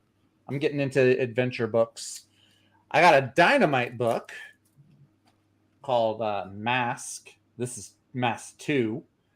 And it's got all the pulp heroes. So Miss Fury is in there too. Yeah, Shadow, Green Hornet, Peter Cannon, Miss Terror, or Miss Fury, I guess. Black Terror, Miss Fury. Yeah, so this one looks really good. I kind of flipped through it. The story looks really neat. It's like a time travel story. She looked a lot better back then. Obviously, there's a Masks. That's the sequel series. Yeah. Yes. They didn't have the first one at the shop. I found it on Amazon. I'm going to read it through Comixology. Funny you mentioned that. I was filing the last couple of days, and since we're limited in space, whatever I file, I kind of have to make room for by taking things that haven't sold and marking them down to $1. Oh. 2 years ago when I started, one of the things I did was mark down the Masks series to $1.50 a piece. Oh, wow. So I could keep them in stock. Nobody touched them in that whole time. So, wow. Which was kind of depressing because I did like it. Yeah. I mean, I can't remember particulars, but I kept it. I mean, I don't really hang on to a lot of the newer stuff that I get because I was like pump them back into the store, but I still have mine. Yeah. That I would have picked those up in a heartbeat because like I'm really getting into like I love heroes from like the pulp era or the older time, like the earlier decades, like the 30s and 40s. So I have a feeling I'm gonna really like this one. Was that Chris Robeson, the writer? This is Cullen Bunn. Oh. And then Iman Casalos is the artist. Cullen Bunn, nice. Cullen Bunn, yeah. And then the last trade I got, this one I did read through and I really enjoyed it. I'm gonna have to pick up the rest of the series. This is Manifest Destiny from through Skybound, actually. This is if Lois and Clark, this is them going on their expedition westward, but rather than just mapping and categorizing everything. Huh? What are their names again?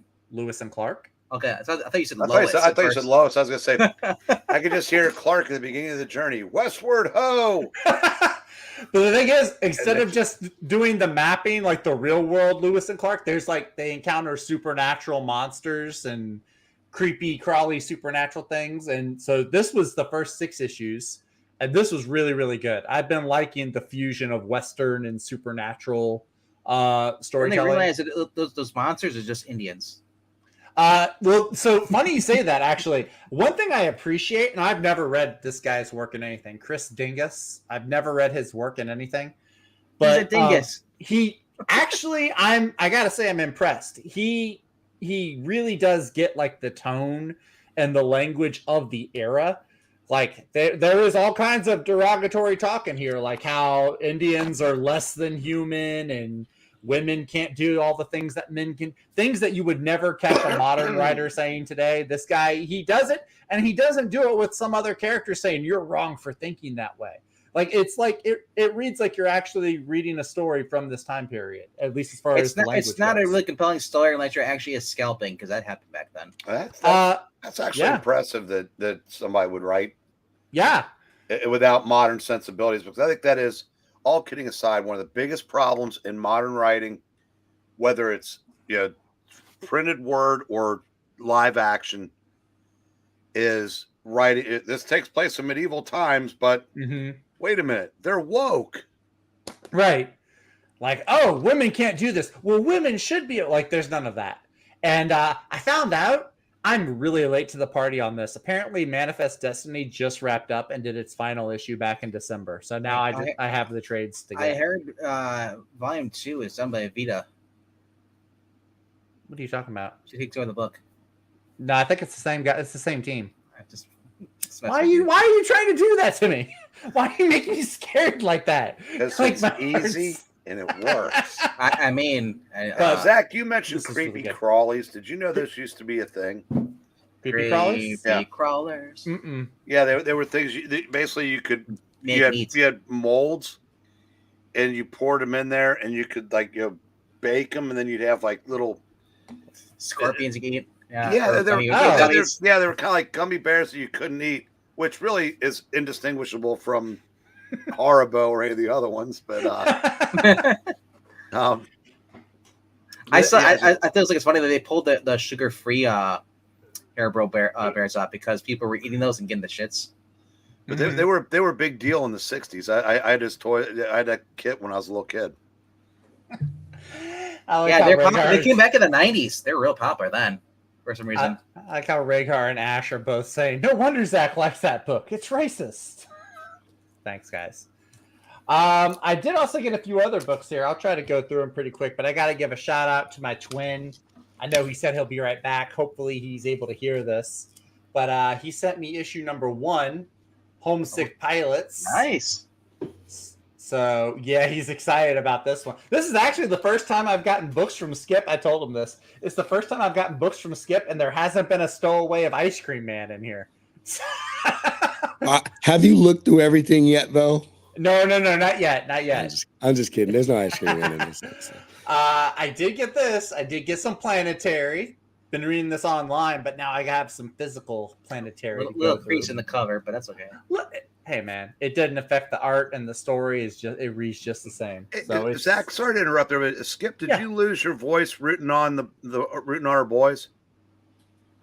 Maybe I might have. Actually, maybe I was lighting the beam a little too much. Have we gotten to 9 over yet?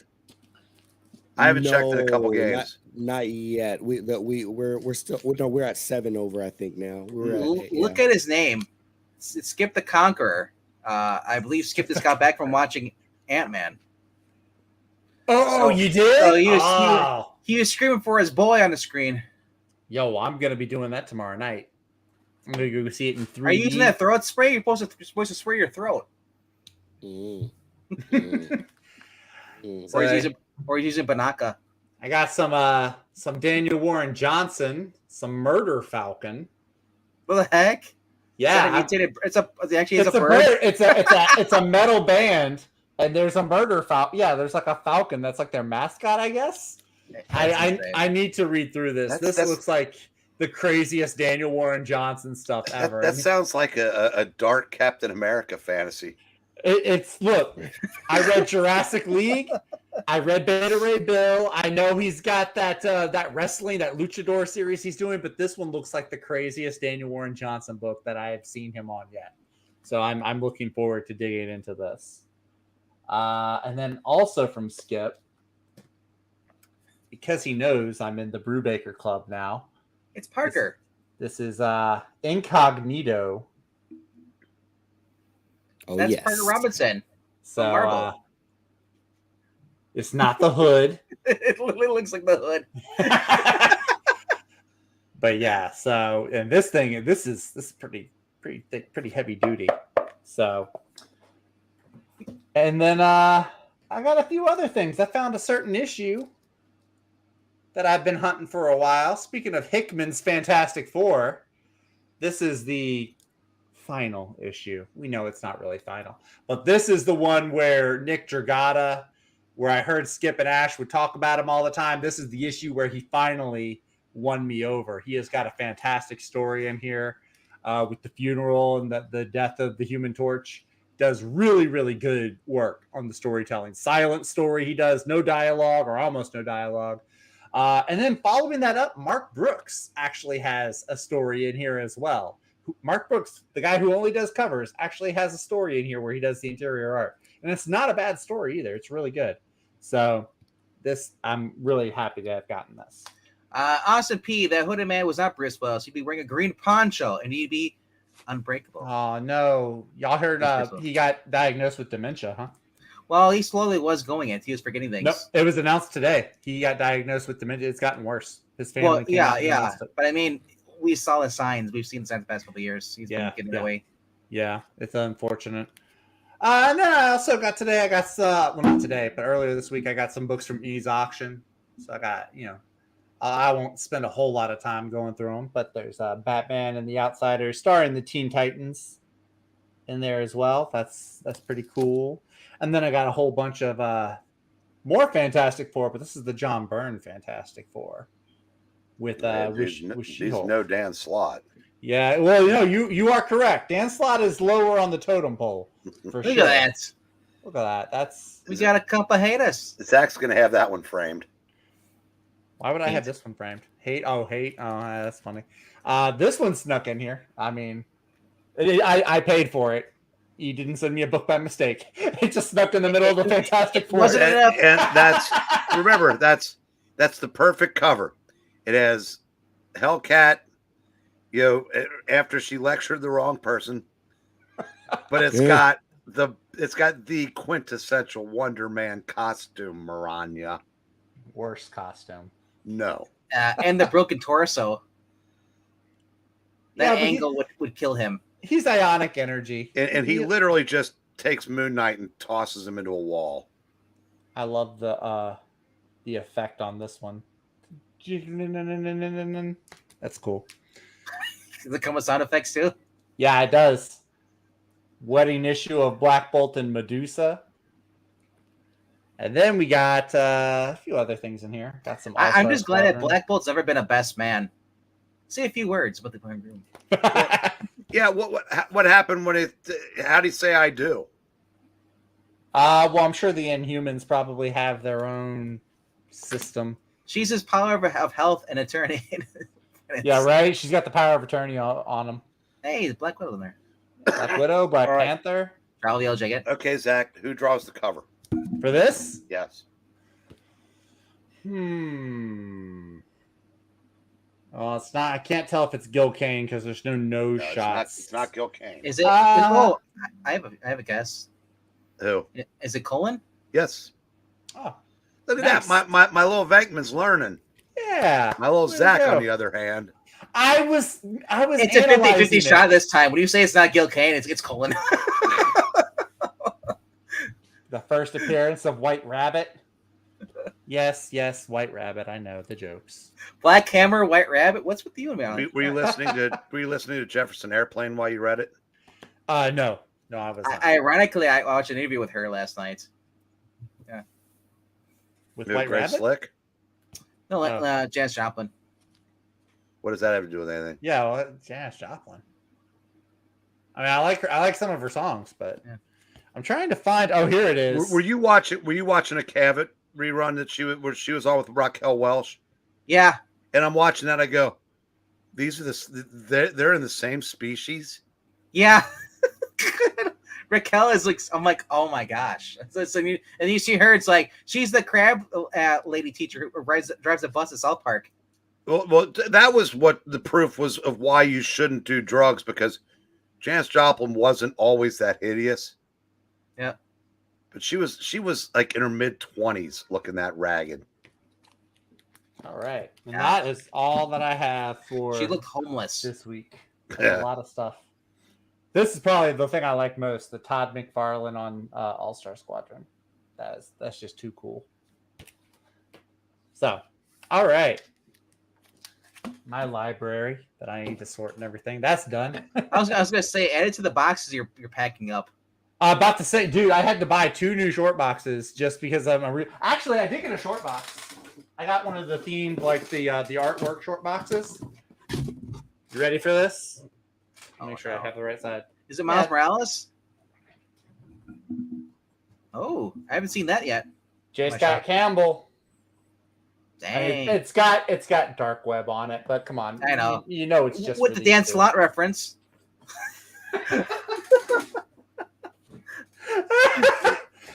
Before Ash talks about the books that you got today, one thing about those short boxes that I truly do not understand. When you see T-shirts and just promotional or whatever, it's almost always 60s and 70s style. Mm-hmm. Why do they not do that with the boxes?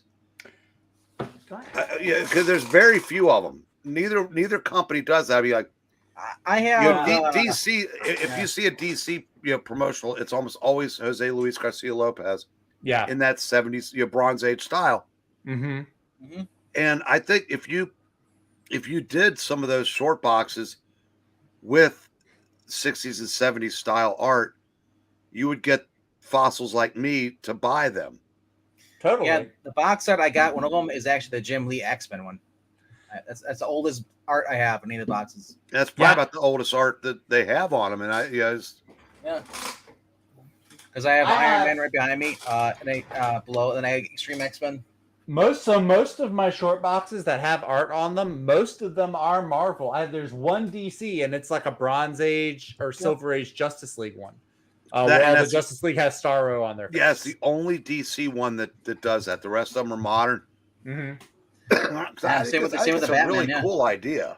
Yeah, I would totally, dude. If they had boxes with older art on them, I'd be buying them up left and right. If you go to eBay, you can find those boxes. People are selling them. You think? They're $15 a piece. No, what I'm talking about doesn't exist. That's the problem. Yeah. I would love to have the old school, dude. Give me John Byrne Superman, or even the Roger Stern, just back in those days, that version. The newspaper clipping. You could have the Daily Bugle on one of the boxes. You might also be awesome to have on there, and just have that old the newspaper, where he printed, that one cover. Amazing Spider-Man. It has the Daily Bugle newspaper, and it has the Punisher on it. Oh yeah, that's annual number 15. Yeah, imagine that on a box. Well, I'm thinking like Avengers 4. You have Captain America. Well, even that, yeah, Captain America. Anything like that would be just those. I would redo my entire collection if I could afford it. If they had enough of those, I would be buying those. Either they can't afford the art, or they don't want to pay somebody a royalty. Now they got to pay the people that do it. There's no logical reason for that. Yeah, I mean, there's one I see here where Alex Ross is doing like the original, 5 X-Men, but I mean, it's just that time period. I have the Alex Ross Iron Man right here with the gold and stuff based off the new armor stuff he's using. Yeah. But there was the Alex Ross Marvels. The Generations. Yeah. I have the Generations one. Yeah, there's that one. Mm-hmm. There's a Fantastic Four one too. Yeah. I've got a Captain America one from Mark Brooks. Yes, there's also a Thor one, I think, but none of it's older art though. Yeah, it's all modern. It's all modern stuff. Like the besides the Justice League one, the oldest one I have is like the 2000. It's like from the Bendis run of Guardians of the Galaxy. So hold on, Eric's got to put his hat on. we are all wearing hats tonight. Yeah. Yes, MK, thank you. I got it in the mail last week, actually. I knew what it was when you came with a hat on. I'm like, I bet you this is the hat he got. There you go. He's got what is little Eric got on his hat tonight? Boston Red Sox. Ooh, fancy. First time wearing it. No, if I find out I'm supposed to be on a stream when I've been awake for like 10 minutes, I'll put the hat on. Wow, look how much younger he looks.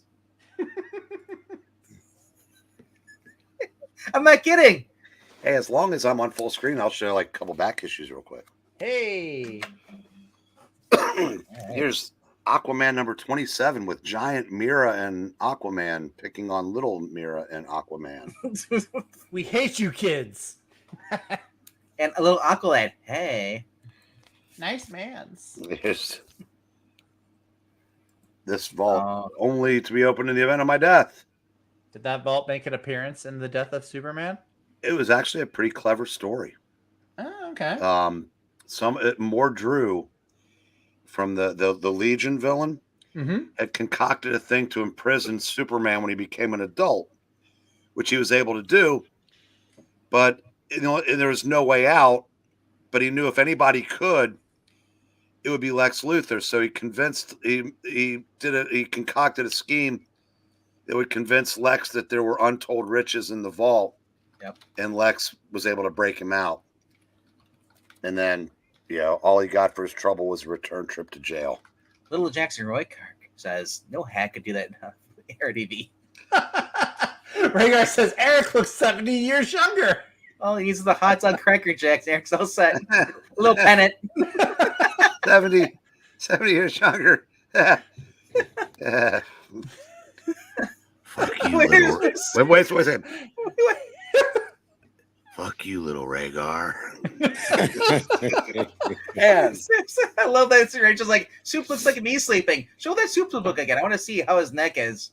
It's not there. Neck's correct. It looks like it's not even there. Wow.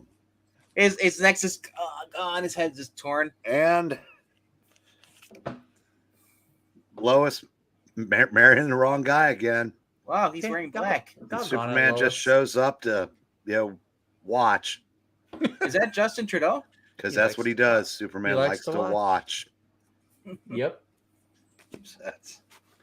Is your neck in better shape than Soup's? Yeah, well, the twist is, dude has 7 other wives. Oh. Does he have a giant L on his shirt? For Lex? No, it's T for Titan Man. Oh, Titan Man. Yes. Back in the day when they didn't have all the Teen Titans, they just had one Titan. By the way, did you see what was just released into the YouTubes? Did not see that, but I do know that Susan stepped down from her job.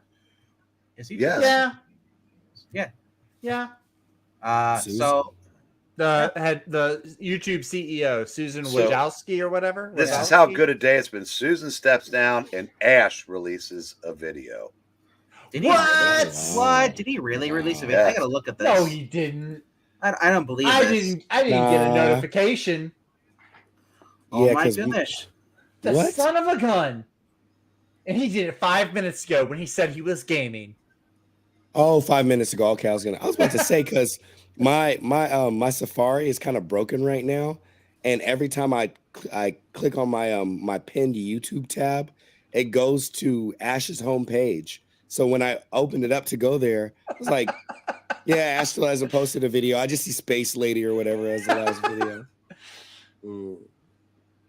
You did too. You implied you were gaming, Ash. You said you couldn't game and chat at the same time. So I gotta ask, you were gaming. Without giving spoilers, were you impressed by the movie tonight, Ant-Man? No, but Jonathan Majors was awesome. But no, I wasn't impressed. Like, now, would you say this, compared to the other ones you've seen, where would you rank it? Oh man, there's so many now. I know. There's so many. It's like I still think the first Ant-Man movie is the best. This is probably, I would say, yeah, this one was probably better than the second one. But should we see it on theater, or should we go watch it at the when it comes to Disney Plus?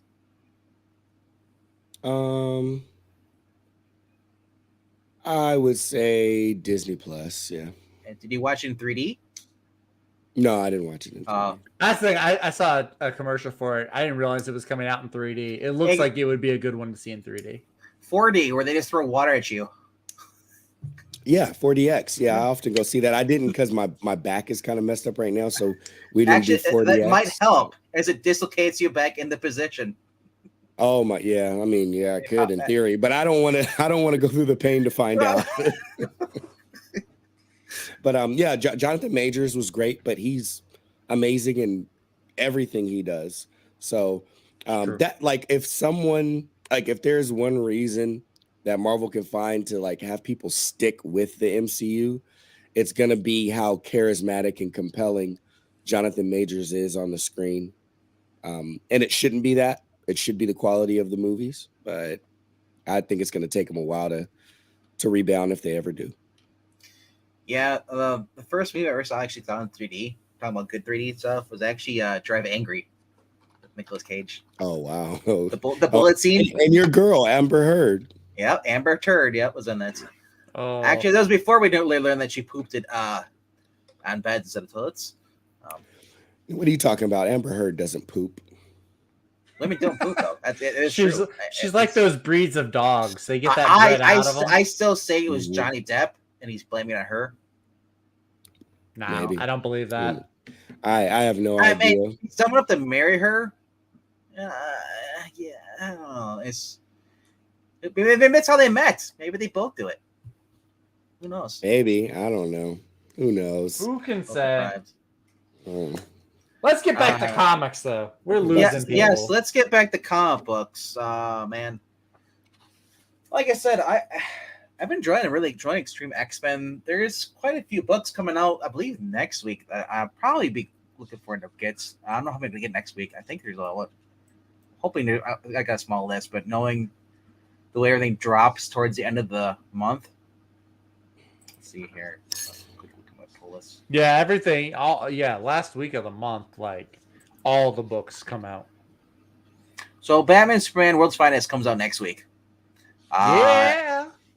Dude, if you guys haven't seen the cover for Lanzig's, basically the Clayface, One Bad Day, it's coming out next week. Oh yeah, the Clayface. Yeah, Lanzig and Kelly, they're actually writing a story. You got the last issue of Carnage done by Ram V. Deceased is out again. Yeah. Finally, the book it has been a while, hadn't it, since the last issue? Like I almost kind of like they shelved it until they've got the Lazarus. They're like, okay, now you bring it back out again. Junkyard Joe. Yeah. Finally, She-Hulk is probably going to come to an end soon. Next issue, and then it's coming to an end. Like they're ending the run. I hope so. I don't know. Like I said, it's number 10. Let's see what going on. This could be it for it. Superman number 1. Joshua Williams said Superman number 1's coming out next week too. Looking at that. Yep. And like I said, I'm looking for the World's Finest next week. That has consistently been great by a guy who's a complete asshole. You know, it's weird how that works out when somebody actually is an ass in real life and Twitter, but actually shuts the heck up and just does the work. You know, puts it in there. Doesn't put his policy or politics and all that crap. That's all we ever asked for. You know, I don't want you doing self-insert unless the book, unless it's your own creation, and you've always done that. Then it's okay, but. You know, okay, She-Hulk is going at least until May, issue number 13. But dude, Flash is next week. Speaking of which, wait, so you guys are looking at books for next week? I'm just kind of looking right now, but I'm gonna look at some comic book news. Why would I could show my books. Yo, let's see what my twin has. Why did we skip him? Well, because it's in his name. Yeah. Yeah, and also I know Skip. Well, you were saying back in Tuesday you weren't feeling so well. You're kind of like, so I didn't want to push you in case you didn't want to show up stuff. But you're more than welcome to. Oh, I appreciate you. Thank you so much. You look like you're under the weather. You got the hoodie up and everything. You're just trying to chill. I appreciate it. No, I just have my hoodie on because it's comfortable. Skip's got that new version of COVID. It's COVID Plus. Yeah, it's called a cold. It's all. That sounds worse. With a new twist. That sounds worse than COVID. It's the throwback variant, right? Yeah, it's a throwback variant. Yeah, we don't have colds anymore. All we have is COVID. That's it. I know that was funny around the time that it first started. I was talking to someone and because they were sick or whatever, and they were like, "Oh, yeah, I don't have COVID because I don't have the symptoms." And I was like, "You might have it, you might not, but here's the thing: like, it didn't show up and just kick all the other viruses that were going around out. Like, those are still around too, you know." Right. Jay Lucian said cold vid. Yes, I have cold vid. Let me take a swig of my tea, and then I'll go grab my book.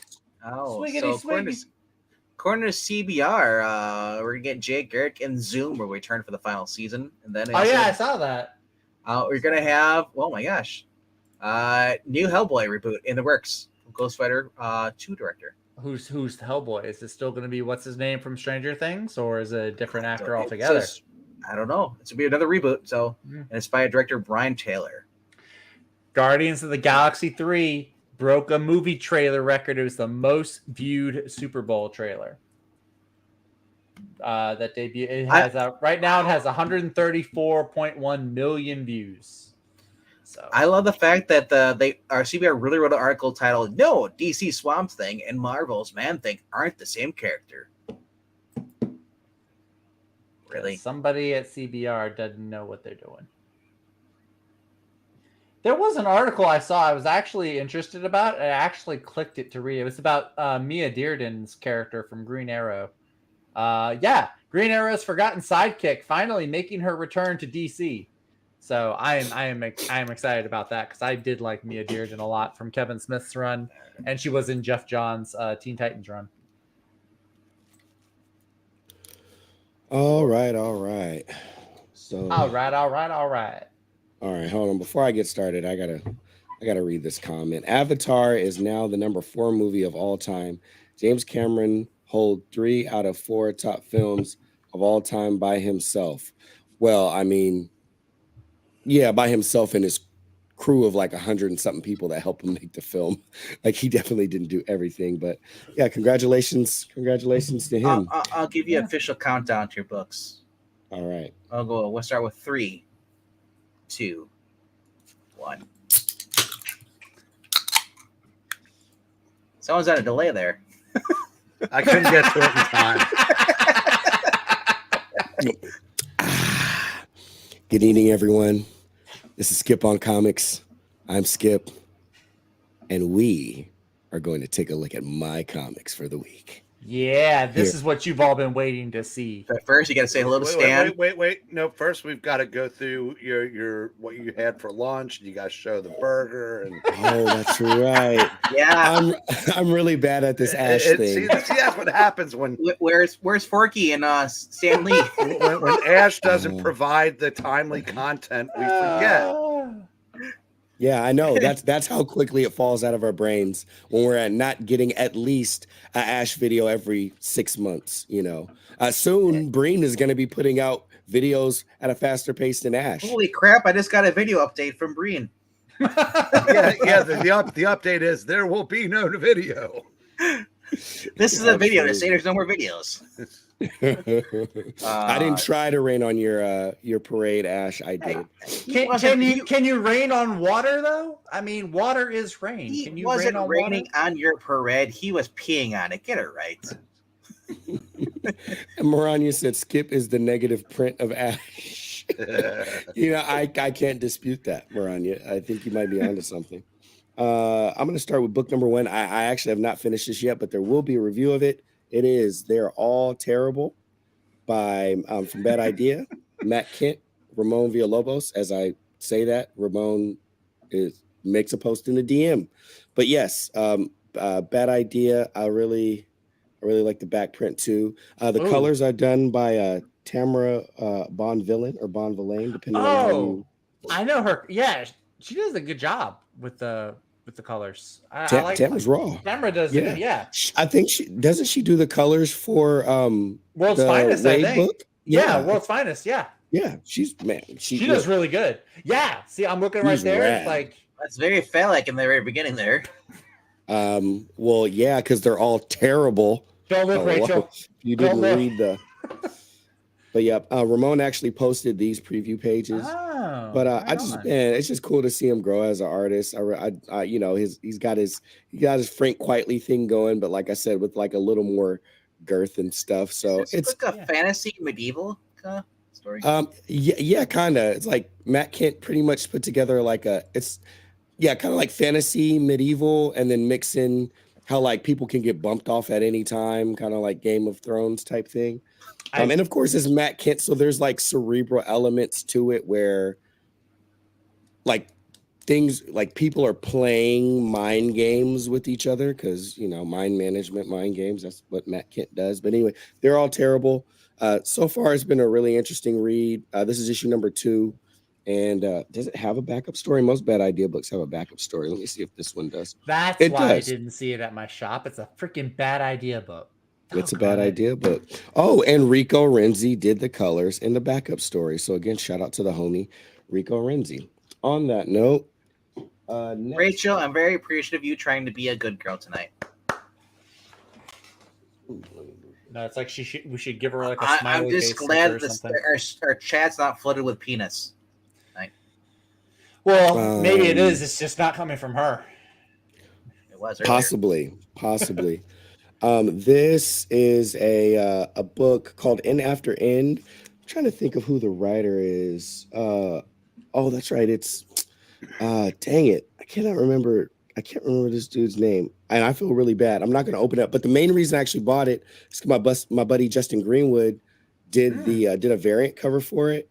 And it was sold at Cape and Cow out in Oakland. That's what it was. David Andre. There we go, David Andre.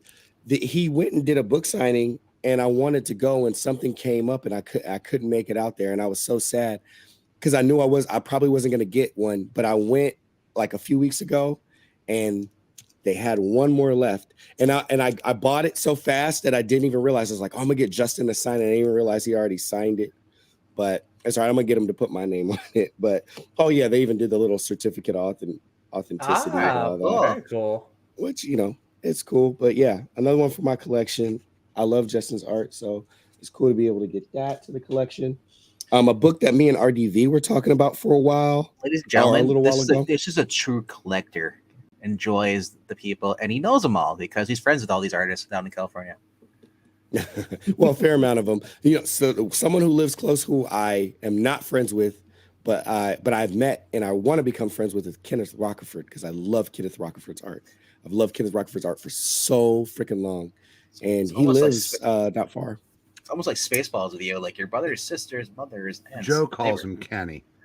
Dude, awesome. Of course, because Joe's the actual person who knows everything. I only read the first few pages. I had to get back to it. That looks good. I saw the cover for that one. I love a good spy story. That looks real good. I mean, anytime you can have Eric Breen on a cover, you pretty much just got to buy the book, right? It's more like William Regal Breen. Yeah, William Breen. When did that come out? This came out just last month, I believe. Or maybe in December. Yeah, I do remember seeing that. December, yeah, I had it on the screen. Mm-hmm. Yeah. Yep. But Mark Guggenheim, Howard Chaykin on the pencils. Guggenheim is someone who I'm reading more and more of because Justin Greenwood's done a few books with them.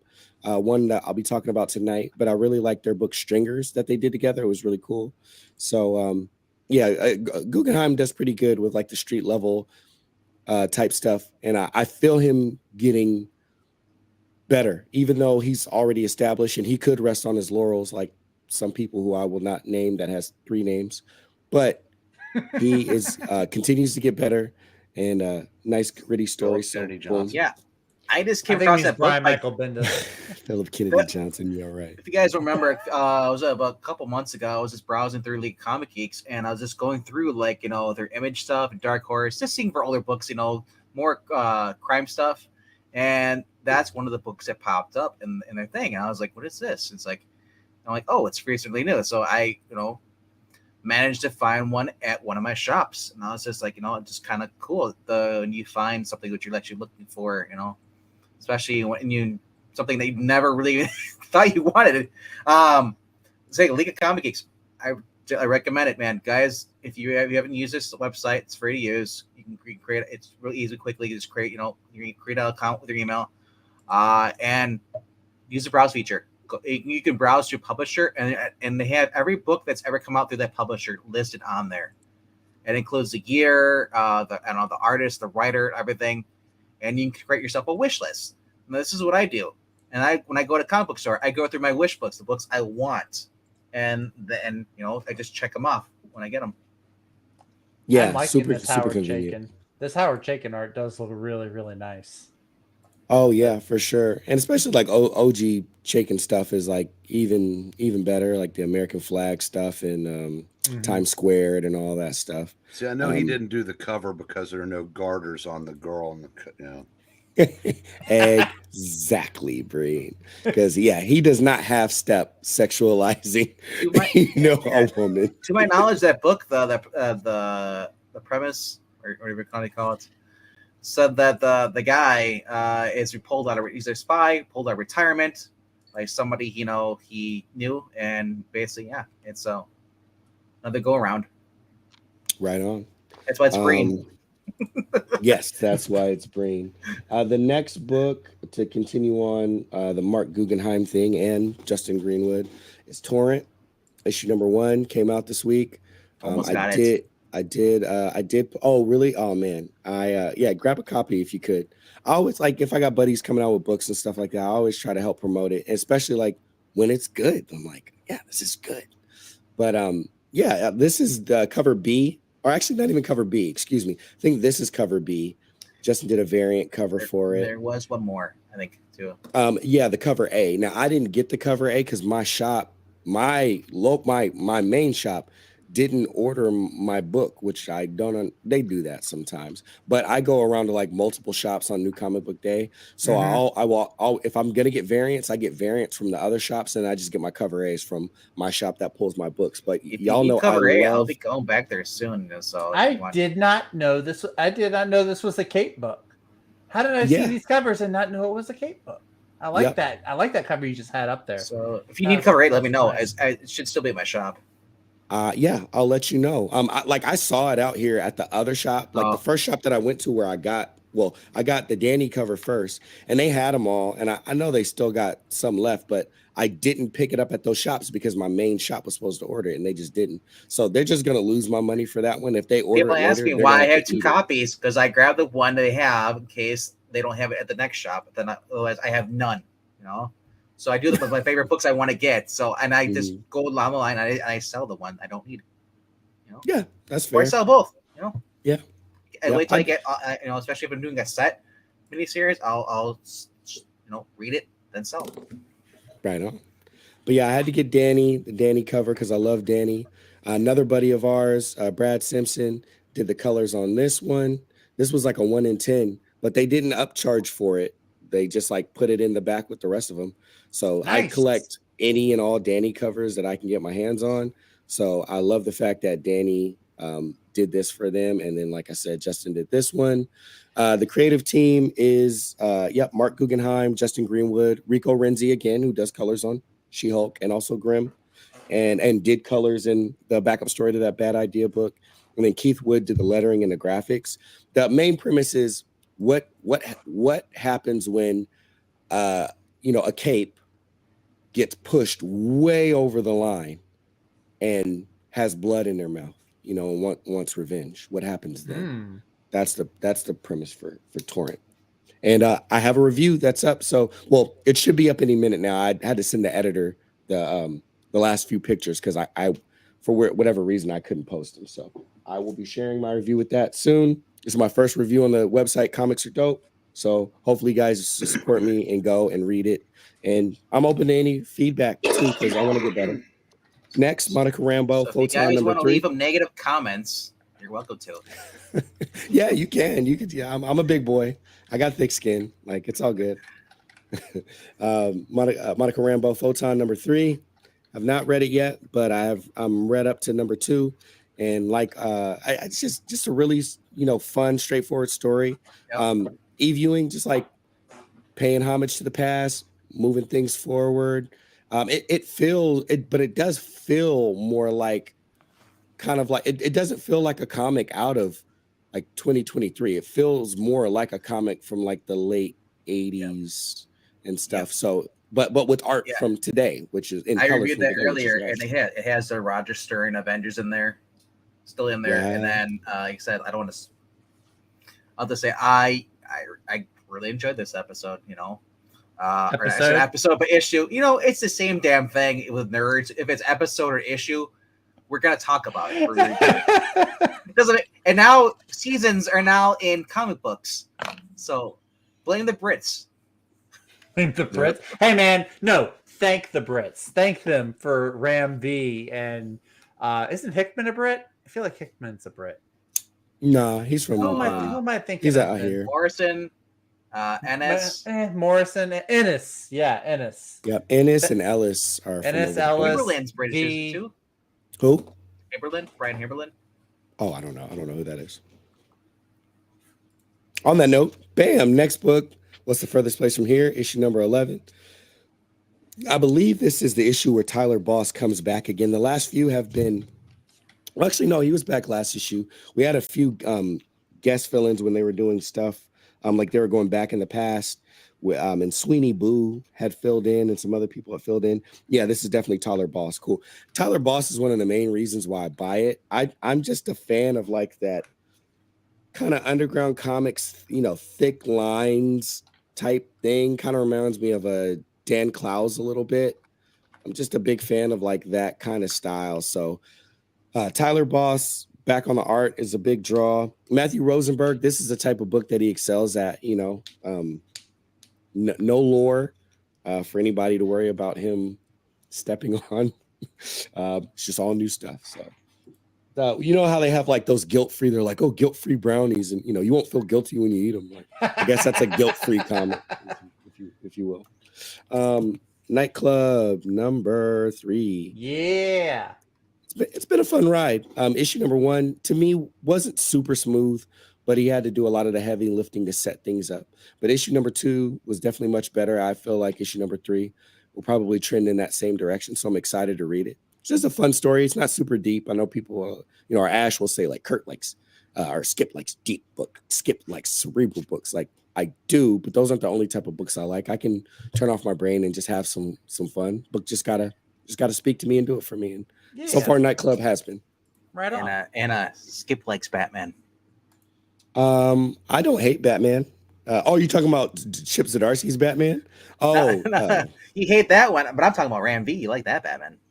Oh yeah, exactly. Yeah, I mean, like as they say, like, and I don't fully subscribe to this, but I think it's like 80, maybe 85% true.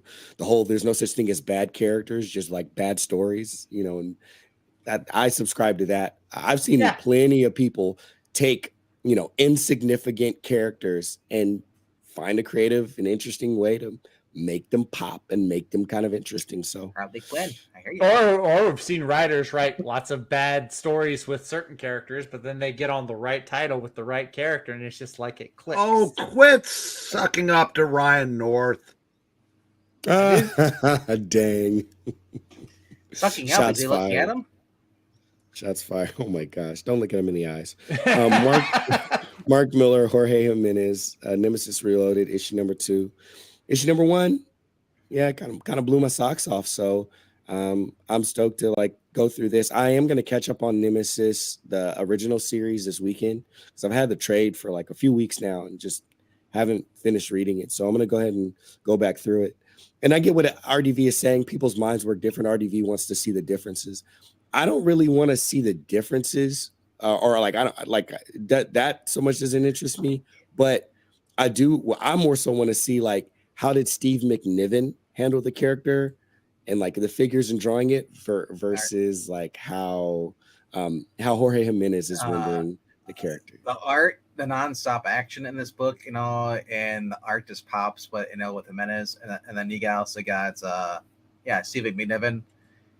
Yeah, I did. I read the first book. The first book was kind of a psychological thing. Now I'm just thinking like, this is a reboot. How much is he keeping? How much is he changing? And like, is he changing? Because certain things are like, okay, is this a change or is he just messing with your mind? And like, no. Yeah, no, I totally get how that could be, interesting. So. Yeah, everybody, not everybody looks for the same things in comics, but it's interesting to know what people look for in comics, because then maybe you will look for that too, and you can get more out of your book. And it's something he's rebooting a character he did before. He did it for each thing, so it's like, okay, I'm curious, what exactly is he like gonna do at the top of the first book, series? Right. Well, we're finding out month by month, and then my last book for this week. Wow, you just bought a picture of a can of soup. I did. I love. Well, I'm sick, and you gotta, eat soup when you're. You went to the dollar store to get Campbell's. You got the. Yeah, I got the art. But, hey, I'm on a budget. You know what I mean? It's California, right? Like the $4 dollar store. $4 dollar store. If you give them $1 4 times, you can pay for it. There you go. Art Brut, W. Maxwell Prince, Martin Morazzo, the Ice Cream Man crew before Ice Cream Man existed. Originally, the book was called The Electric Sublime, and that is a heck of a book. Really cool idea, fun idea, but with a sobering end. And what's cool about this series, they renamed it and they're putting out different covers, but this cover really, really, really connects with the premise of the story in a very deep way, especially if you guys know, because it's a story about art, right? Like art is so important to the world. What happens when our art gets corrupted? Well, in this particular story, when art gets corrupted, people get sick. People start going crazy. The Mona Lisa winked, and now people are like killing each other and like pulling their eyes out. And there's this art law enforcement for like internationally, and this lady is sent on the scene of the crime in the Louvre to try to figure out what's going on. And the main, the top gallery person in there is like, you need Art Britt, go find Art Britt. And she's like, who's Art Britt? And you go to this like a mental institution, and it's this guy there, and he's drooling over himself. He's his faculties have divorced him. But if you hand him art supplies, he is the most lucid person in the world. And even more than that, when he paints, he can enter into paintings. And within that, he knows the people, he knows the Screaming Man, and he knows the Mona Lisa. So, he went inside and it's like, what do they do to you? What's going on?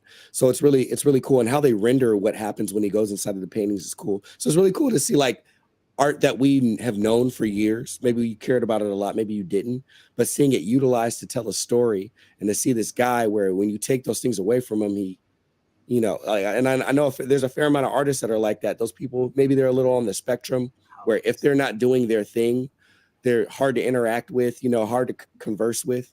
But like if you start talking about music, or you turn on some music, or you give them a piano or guitar, all of a sudden they turn into this just like, just a whole different person with a different level of clarity. So it's cool to see that utilized, and it not be someone's disadvantage, but be their strength.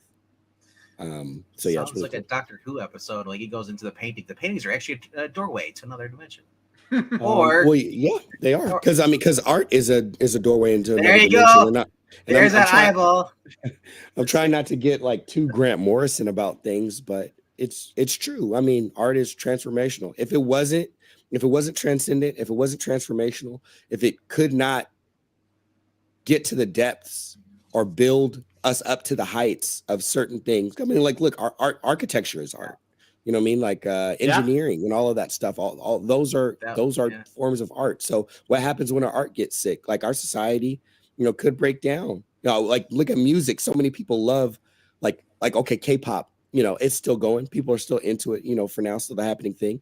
Most people can't, like when they're not singing in English, no one knows what the hell they're saying unless they know the language. But how come we can still feel it, and how come we still like it? It's its own language. So if that got taken away, if that got corrupted, like I'm mad. Like music brings people together. People that have differences share a similarity on some music. Imagine if that got corrupted, it could break things down more than people realize. Music is power. But if one thing we could all agree on, if you were all watching the game that I'm watching, this dude has the best mullet I have ever seen. It's about 8. Who is it? It's some guy for Loyola Marymount. It's like when I first saw the back of his jersey, it looked like it said lead pipe, but it's like Lua Pepe or something. It's like 8 inches of flowing mane after the mullet, and it's a mullet jam. Do you know what that is? Oh, it's been a while. Just a mustache. Oh, I mean, man, this guy is it's a thing of beauty. The Kings need him. I don't know if he's a pro prospect, but we need him, Skip. Well, I'll tell Monty, go get us the mullet. Get us the mullet. We need lead pipe. We need lead pipe. The guy with the mullet and the stash. Business in the front, party in the back. Monty, get him. I said mullet jam. That's all you need to say. I was listening to the radio yesterday, and they're announcing like the nominees for the Rock and Roll Hall of Fame. Joy Division is up for the entry to Rock and Roll Hall of Fame. Heck yeah, baby! Finally, you know who will be thrilled if that happens? Comics Division. That's right. I know. When's the Jam gonna be in there? I don't know if they are or not. Probably not. If Dolly Parton can go in there first before then, it's I doubt. Yeah, I really don't know if they are. If they were, Paul Weller, I'm sure would reject the nomination because he's a dick. Right. Oh, see, hey, what's that behind him on that box right there, Breen? That art you're talking about? Old school Justice League art. Yeah, that was the box that I was talking about. That's the same one I have with the Justice League and the Starros. Yeah, that's awesome. Starros, yeah. That's the only short box that I've seen that has like that older style of art. I'm just so glad that in that version they get their face ripped off by the star when they pull it off. Like in the movie version, it just kills you. It's a gaping hole. But, oh wow! But yeah, that was James Gunn's version. But yeah, that it for books? All I got for now. Yeah, for me. All right. Time to unlight the Breen. Hey, wait, what? What? Unplug the Breen. All right. We'll take skip off the full screen. All right. Been going for 2 hours, 20 minutes. As long as this basketball game or a game he's watching that we're playing. That just started. It just started? Oh. Gonzaga's beating the crap out of All him. right. Time to reset the clock. Ooh, I'm going to need more coffee. Just bring the pot with you. No, I don't have the pot. That's K-Cups. Oh, really? Oh, you went the women route. Woman route, sir. Get in the K-Cups. I'm a barista. I am a trained barista. The K-Cup stuff is just as good as a pot. We all know that you worked at Fake Bucks. I didn't work at Starbucks. I worked at a local coffee house that's miles better than Starbucks. Everything is better than except for McDonald's. McDonald's is the only one beneath Starbucks. Starbucks is literally just dirt water, like hot dirt water. I'm sorry, Skip. I saw your face. I'm sorry. I didn't mean to say. No, it's all good. It's fun. No, it's all good. It's funny because I was just dating this lady, and yeah, she like started going off on this rant, about like, and she was like just going off, and she was like, yeah, Starbucks is like the McDonald's of coffee. And I was like, yeah, damn, like a Big Mac hits that sometimes though. Like you just really look, as far like I will go crazy over I'm simple. You just give me like the regular hamburger. Like it's something about like the way they chop the onions up or something. Like the hamburgers are good, but when it comes to the coffee, their coffee is trash. They're all turning on you, Mr. Barista. That's Zach. Thank you.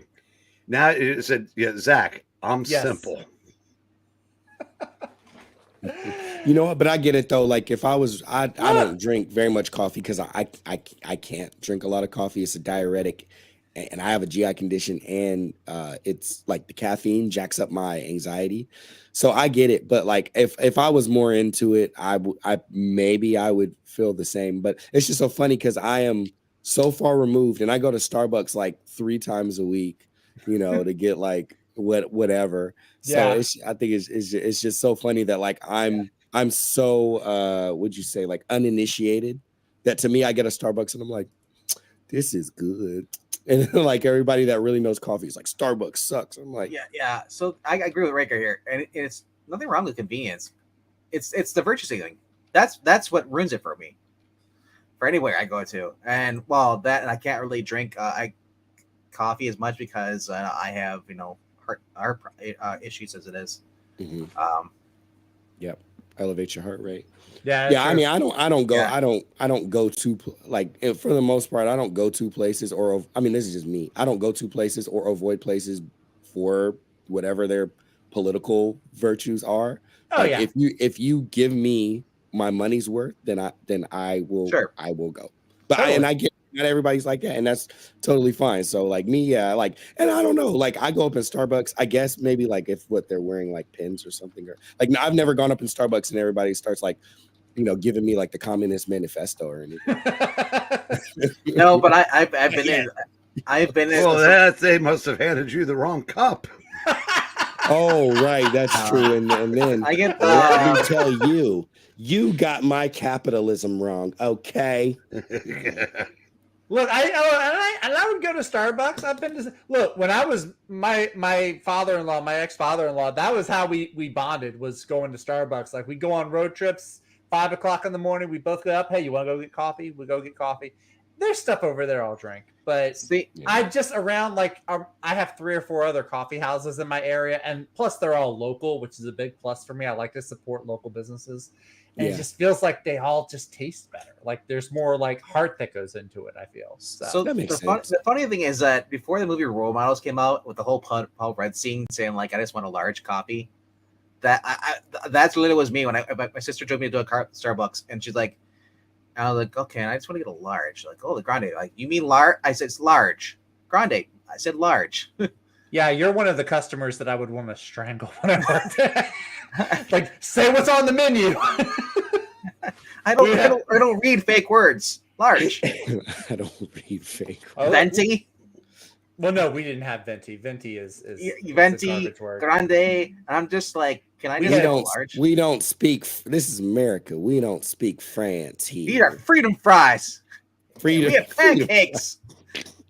Those crepes are really good. Yeah, screw those crepes. No. Those crepes are really good. Yeah, I get you.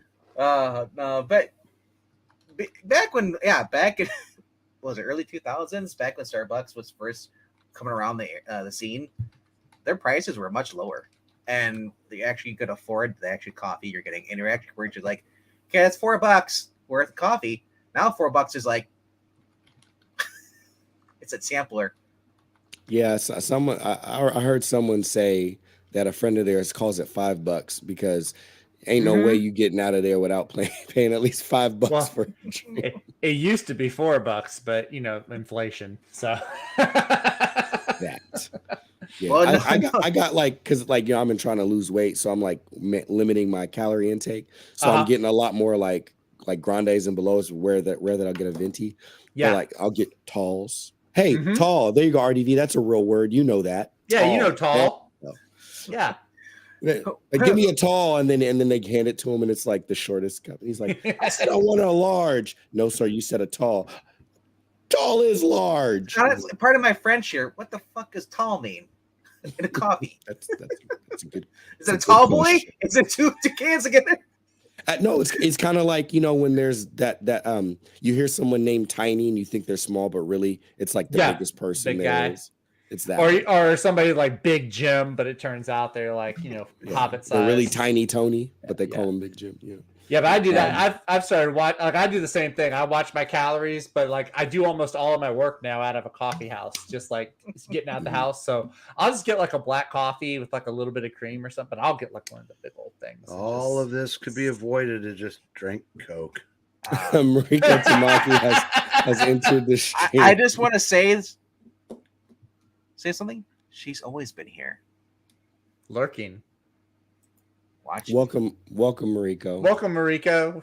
Sorry, we don't talk about food more. Yeah. She's from out here. Speaking of Northern California, I think. Speaking of, I haven't had dinner yet, so I think I'm going to jump off here and take care of that. Don't worry. Don't jump, Breen. Just go walk to the kitchen. It's okay. That could be the next Mariko Tamaki book. Eric Breen walks to the kitchen. Like I'm jumping anywhere. Eric Breen walks to the kitchen, sees a can of Pringles, and his hand gets stuck, and he can't get a chip out. Oh, and it becomes like 28 pages. Oh, ooh, herbs and Trader spices. Joe's. That looks good, actually. Don't worry, it's only half a bag. It's crack. It's crack. Yeah, it's as addictive as crack. Oh, so I'm told. Trader Joe's. Right on, Breen. Enjoy dinner, buddy. I'm right behind you. Yeah, man. Not literally. Turn around, skips in your house. Wait. Your dad used to. My dad used to walk me around downtown when I was little. He got me an ice cream. He took you for walks. Got you a treat. So, I'm sorry. All right, Breen. Take care, buddy. Are we wrapping up, or we are? I'm down to. I only got one more thing to address. So Ash says True fact, if you're buying coffee blends, you are getting inferior coffee for an inflated price. This is why Starbucks is bad. I feel like this is the conversation from Pulp Fiction, where Mia Wallace was like being all what do you say, like condescending to John Travolta, and he was like, but so and so is good. That like he was just talking about like simple things that he liked just for simple reasons, and she was just like talking down on him about this and that. That's how I felt. I'm like, yeah, like I'm not saying you're wrong, but like when I go and I get my hot chai, no water, all soy, that thing hit. That thing hit, and it feels great. It tastes amazing. So damn, I was on awesome. Team Skip until the very end of that. I'm so glad you said so, because I was like, wait a second, chai with no water. You just get chai powder? When he got the all your half chai, all soy, I turned on him like a Memphis wrestler. The hill, Breen went hill. It's all right. I'll remain the face. I drink my milk and I drink my soy milk and I say my prayers at night. Well, you know, dude. We haven't done that in a while. So no, we haven't. We have not. That's true. But you know what else we haven't done in a while? We haven't said goodnight. Bye. See ya. Sayonara. Good night, kids. And since Rachel hasn't seen it yet, penis. Like penis! the Breen.